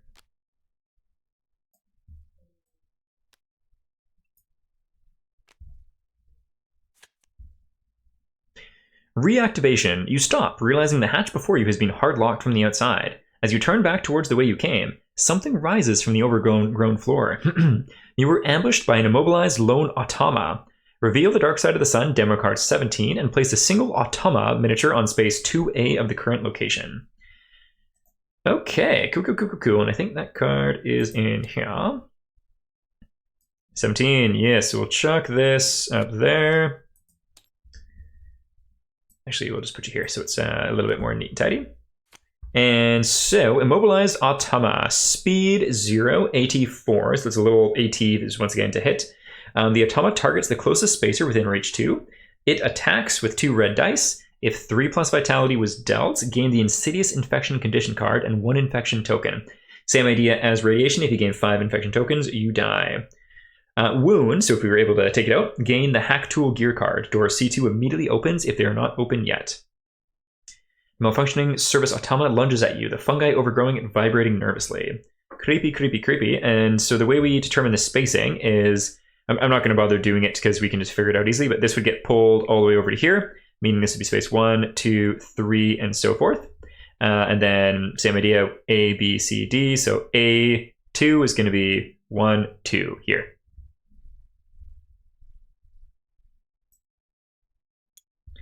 And so this is a robot, not a friend, but a robo buddy nonetheless, covered in space fungi. Creepy indeed. So we'll roll 2 dice and see what he's able to do with us, or do to us. 2 vitality, or 2 power, so 2 damage to our recon person. Goes down to 1, 2, down to 7. And it's not 3+, so we don't need to worry about the infection, which is for the best, that's for sure. We're in melee, so we would either have to do a... You know what? Let's do this because we haven't done it yet, and it'll be fun. So, what we're going to do is flip this over. We're going to gain a... what's it called again? Adrenaline to full reload. Meaning what we'll do... Oh, I'm on the wrong person here too. Is we'll flip this over. Oops, wrong button. Flip it over so we know we got 2 ammo, and we'll leave it up here so that we know we don't need to reload. And then we're going to gain a, where is it? There we go. An exert card, which basically allows us to play the exert card and pick up this once more. And we're going to perform an action. If I remember correctly, we don't gain the second stress. That's how we're going to play it now, at least. And now we're going to attack. And so we are melee with it, but it doesn't have any ill effects because we don't have the full alien sheet in front of us. We just got the green one, so it's just basically what was on that card. So we got 2 dice, And we do have one free reroll, linear, confidence 1, heavy, fun stuff. So let's do it. 2 red dice. And we need 4. 1, 2, 3, 4. Oh, and there's actually 2 crit related things there just for fun. Let's see, was that possible? No, we would have needed 1 more. All right, so that's fantastic. Don't need to reroll anything. We're able to take it out. Goodbye, Autumna. Goodbye forever. And so that gains us the hack tool card. So it's got charges, so we can use it a certain amount of times per like game session, basically, or per extraction run, as this one is. Use a terminal or console without suffering any cost. So that is pretty sweet. And this on our recon person. So they're the one with a suppressor grenade, but this hack tool sounds better. And again, we can only use one. So let's go ahead and put the hack tool will be our main one. Technically, I should have moved it into our backpack or whatever, but that's fine. I've definitely been missing rules. I think I've forgotten every single time to actually leave tokens here. So we'll do that now. So we'll flip that to 1 because we took a shot. And from that leaves a confidence token. So we'll put that in incoming. I think these are gone. So once again, we shall pull this over to here. So we just need 1 more expertise and we can flip that card and see what it does. And yeah, I think that's long gone too. And then we got the rest of our turn. So we've moved once, we've attacked, we exerted ourselves. What does this do? So fast reload wouldn't do anything. We could gain a stress and move 2, or we can reduce our stress by 1. What is their stress at right now? Their stress is very low.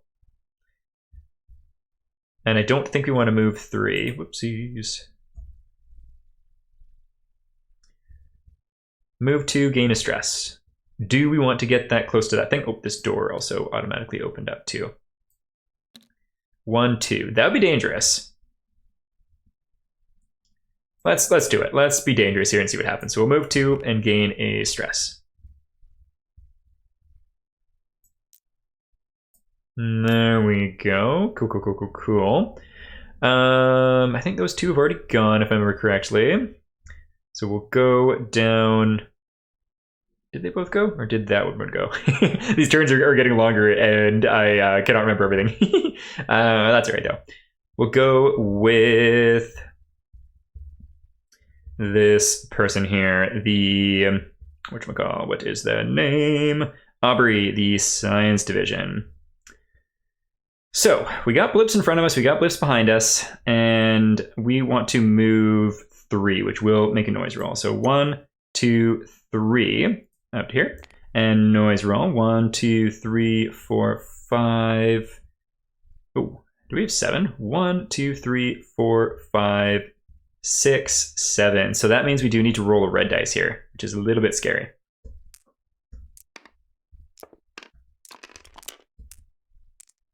I think I missed that one, so I'm just gonna roll it just in case. So 1, 2, 3, and nothing there as well. So awesome. Let's go 1. Nope. Oh, they actually moved to the source of the noise. I forgot about that. So that would be honestly the same way. So that's 1. This one would be, oops, that's a wrong button. Like that. So 1, 2. And then this one would be like that. Cool. So not horrendous. And then, so how far away are we here? 1, 2, 3 away, which is too much for our light. But if we move 1 space, we can scout that thing. Ooh, what range is her weapon? 3. Oh, computer is just lagging out a little bit here. So if we move 1, it'll be 1, 2, 3. Perfect. Let's do that. So we're going to move 1. Gaining a stress to do so, and then we're going to scout. I think that's how the card worked. And then scouts will have 1 white die. There we go. We gain a success, so we can flip the blip and see what we got. So we shall flip. Whoops, wrong button. Flippy. We do have a intruder is the name of the alien Gribblies. So we'll put that down there, chuck it to the side, grab a fellow. And so we can place it anywhere adjacent to where the blip was. So we could put it here. I think we want to put it here though. There we go. And so since we're in the red section now, Eclipse it's called, it is harder to hit, which will be a little bit scarier. I think we do have tokens here though. So we'll just say that that's there. Once again, I haven't really been doing the best job keeping track of this, and there's also been tokens that I've been forgetting to put in, so that's on me. I also haven't used the spacer abilities here at all, so that is definitely on me. Why is that so big there? Okay, so let's go ahead and shoot, and it's going to be with that pistol. All right, so we get 3 white dice. Yeah, just the 3 white dice. And from shooting, we do finally gain a adrenaline on this character. The very first one, which is pretty wild. Discipline 1, we get to do 3 white dice. Well, let's see if we can get 4. Oops. 1, 2, and 3. Okay, so that is no bueno. We do have a free reroll though, so let's reroll this, and we're looking for 2 successes, please. Bummer. So 1, the 2 halves equal 2. Then I don't think we know. Bummer. So that does not work. That is also down to 1 ammo. We'll just draw 1 of those and put that up here. What rules does this thing have? Empty clip. Ooh. Oh, we don't have an expertise token. Alas. So meaning we leave a suppress token there, and we'll figure that out next time and see what that does.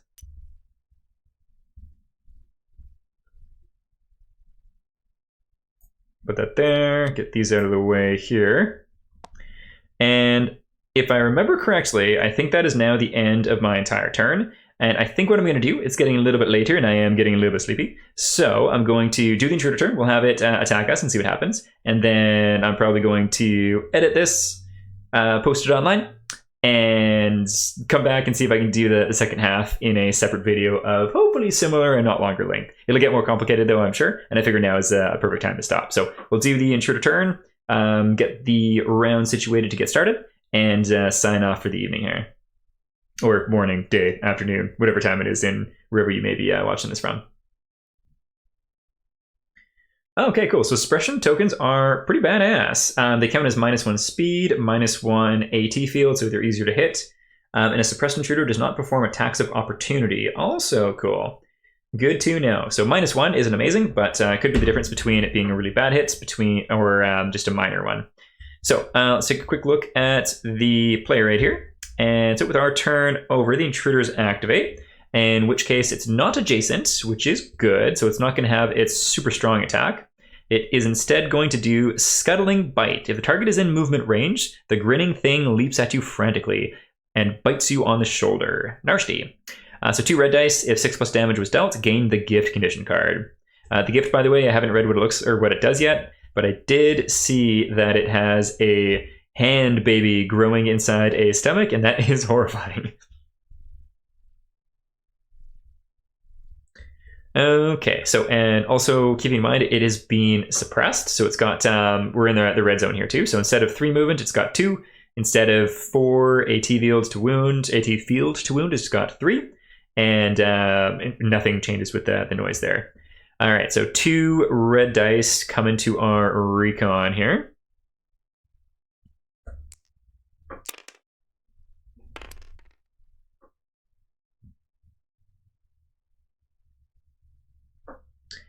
So that is 3 vitality. It's not 6. That is nice. And this is the first damage they've taken. So 1, 2, 3 down to 6. One thing kind of cool that will have some different effects is if you can see on the suit card here, there's green up here, orange, and then red. I'm curious how that'll work for colorblind gamers, by the way. It might be some good feedback for Into the Unknown here, because I love the idea of this, but colorblind is obviously important. And honestly, maybe they chose colors that are fine. I don't know. But so there's different effects based on this. So if someone's vitality is in the red or yellow or orange, there might be some specific abilities that people can use there, which is kind of a neat touch. All right. And I think that is the end of this feller's go here. Let's scroll on up. Yeah, because it didn't do 6+. Response, don't need to worry about that. Awesome. So that is the only one that's on the board, meaning we then go to blip patrols. Okay, and for the blip control, we are drawing the red one once again here. Worth noting, though, that they still will only follow their patrol at this point. The patrols change whenever we do noise rolls. That does change when we get into the black, though. So let's draw a red card. And are you going to work first time? No. Maybe a second time? No. Okay, well, let's stick them there. And we'll just grab the top one. Huzzah! There we go. Alrighty, so above our science lady, it's going to be 2 all day and then 1 all day down below. So 1 all day down below is just going to be this one, going to there. And then 2 all day up above. Let's start over this way. So we'll do 1, 2, 1, 2. Oh, that's cool. I like that. I like how that they move and change direction with that in mind. When I did my little half playthrough before, I had totally missed that. And then 1, 2, 1, 2. Cool. Good stuff. That is the blip patrol over, and then I think it's just end of the phase. So we would mill, or I can't remember the name that they use, but get rid of the tokens that are there. And then back to the top. So move the countdown marker. We'll just get it ready so we can just start right on our turn for the next time that we play here. And I assume I'll try and finish this off and post it. I don't think it'll be before. We'll get to that in a sec. We'll just finish this and then we'll have a little chit chat. Okay, so blip tokens. Let's move this thing first. And so we're actually going to be summoning 2 blips, which is a little more scary town. So we'll go there. And closest spawning area, that's unoccupied. So we'll do this one. Put 1 there. And then most spacers is kind of a moot point because they're all separated. So let's, I don't know how to turn it anyway, like Zoolander can only turn in one direction. So we get that one there. And then we'll add another one up here. And then this one will face, whoops, wrong button. Down like that. So that should be good. So we got 2 blips. And that's all good there. Was there anything else that we needed to get set up before our turn? Yeah, we got the 2 blips. Perfect. Done. Oh, spawn them adjacent to the spacer. Oh, okay. So I was misplaying something there. In which case, we'll just grab this one. The last spacer to go was this person here. In which case, that would be... Put that there, and then obviously facing, oops, wrong button, the spacer there too. So I might have misplayed that before. That could be something that I was doing that made the game easier for myself. Which, hey, I have to make the game harder for myself, so if it's making it a little bit easier, that's okay in my book this time. I do think it probably resulted in less enemies spawning though. But yeah, so I think we'll wrap this video up. Game plan is going to be getting the second part up before the campaign goes live on, I think, Wednesday the 3rd is when it goes. Or no, Tuesday the 3rd, which, saying that out loud, doesn't seem likely, but who knows, I'll try. After that, though, I am also going traveling for about a week or so for work, in which case the second half will be well into the campaign going on. Initial thoughts and feelings. I'd say a lot of things are working here. The beginning, I think I mentioned, does really remind me of Nemesis Retaliation, is the version of the Awakened Realms game that I played, where it starts a little bit slow and then ramps up and gets pretty wild. We obviously didn't see too much crazy things happen with enemies spawn, and I was able to basically take them all out without getting... oh, this guy should actually be right there. Getting much in retaliation from them.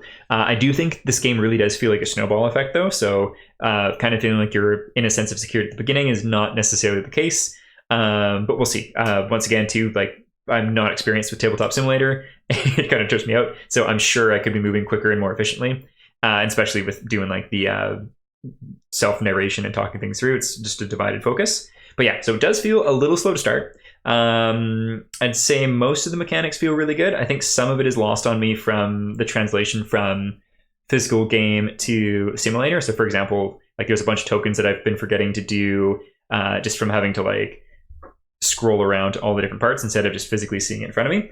And then I haven't used any of the actual spacer abilities too, which I'm sure would be a big important one. But yeah, thoughts and feelings so far, really cool. This is obviously a demo, so everything's very much work in progress.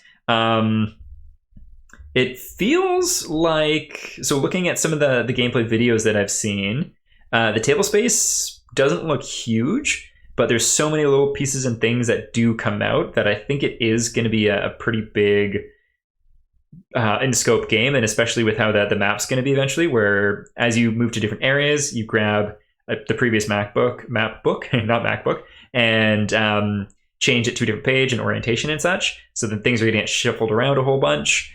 So it does feel like there's a lot of moving pieces and such. But that being said, it absolutely feels like the most streamlined Into the Unknown game yet. So for example, removing the to hit rolls and just having the power rolls. There's a whole bunch of different things too. Like I'll probably do a thoughts and feelings video on it maybe, but I don't know if I'll have time with going traveling for work.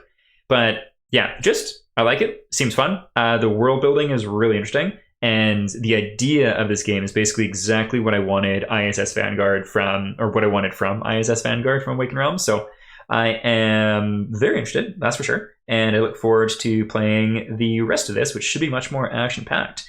But yeah, fun times all around. Would love to hear what people think of this game, and leave that in the comments for sure. Thanks for tuning in, and we'll catch you next time. Bye!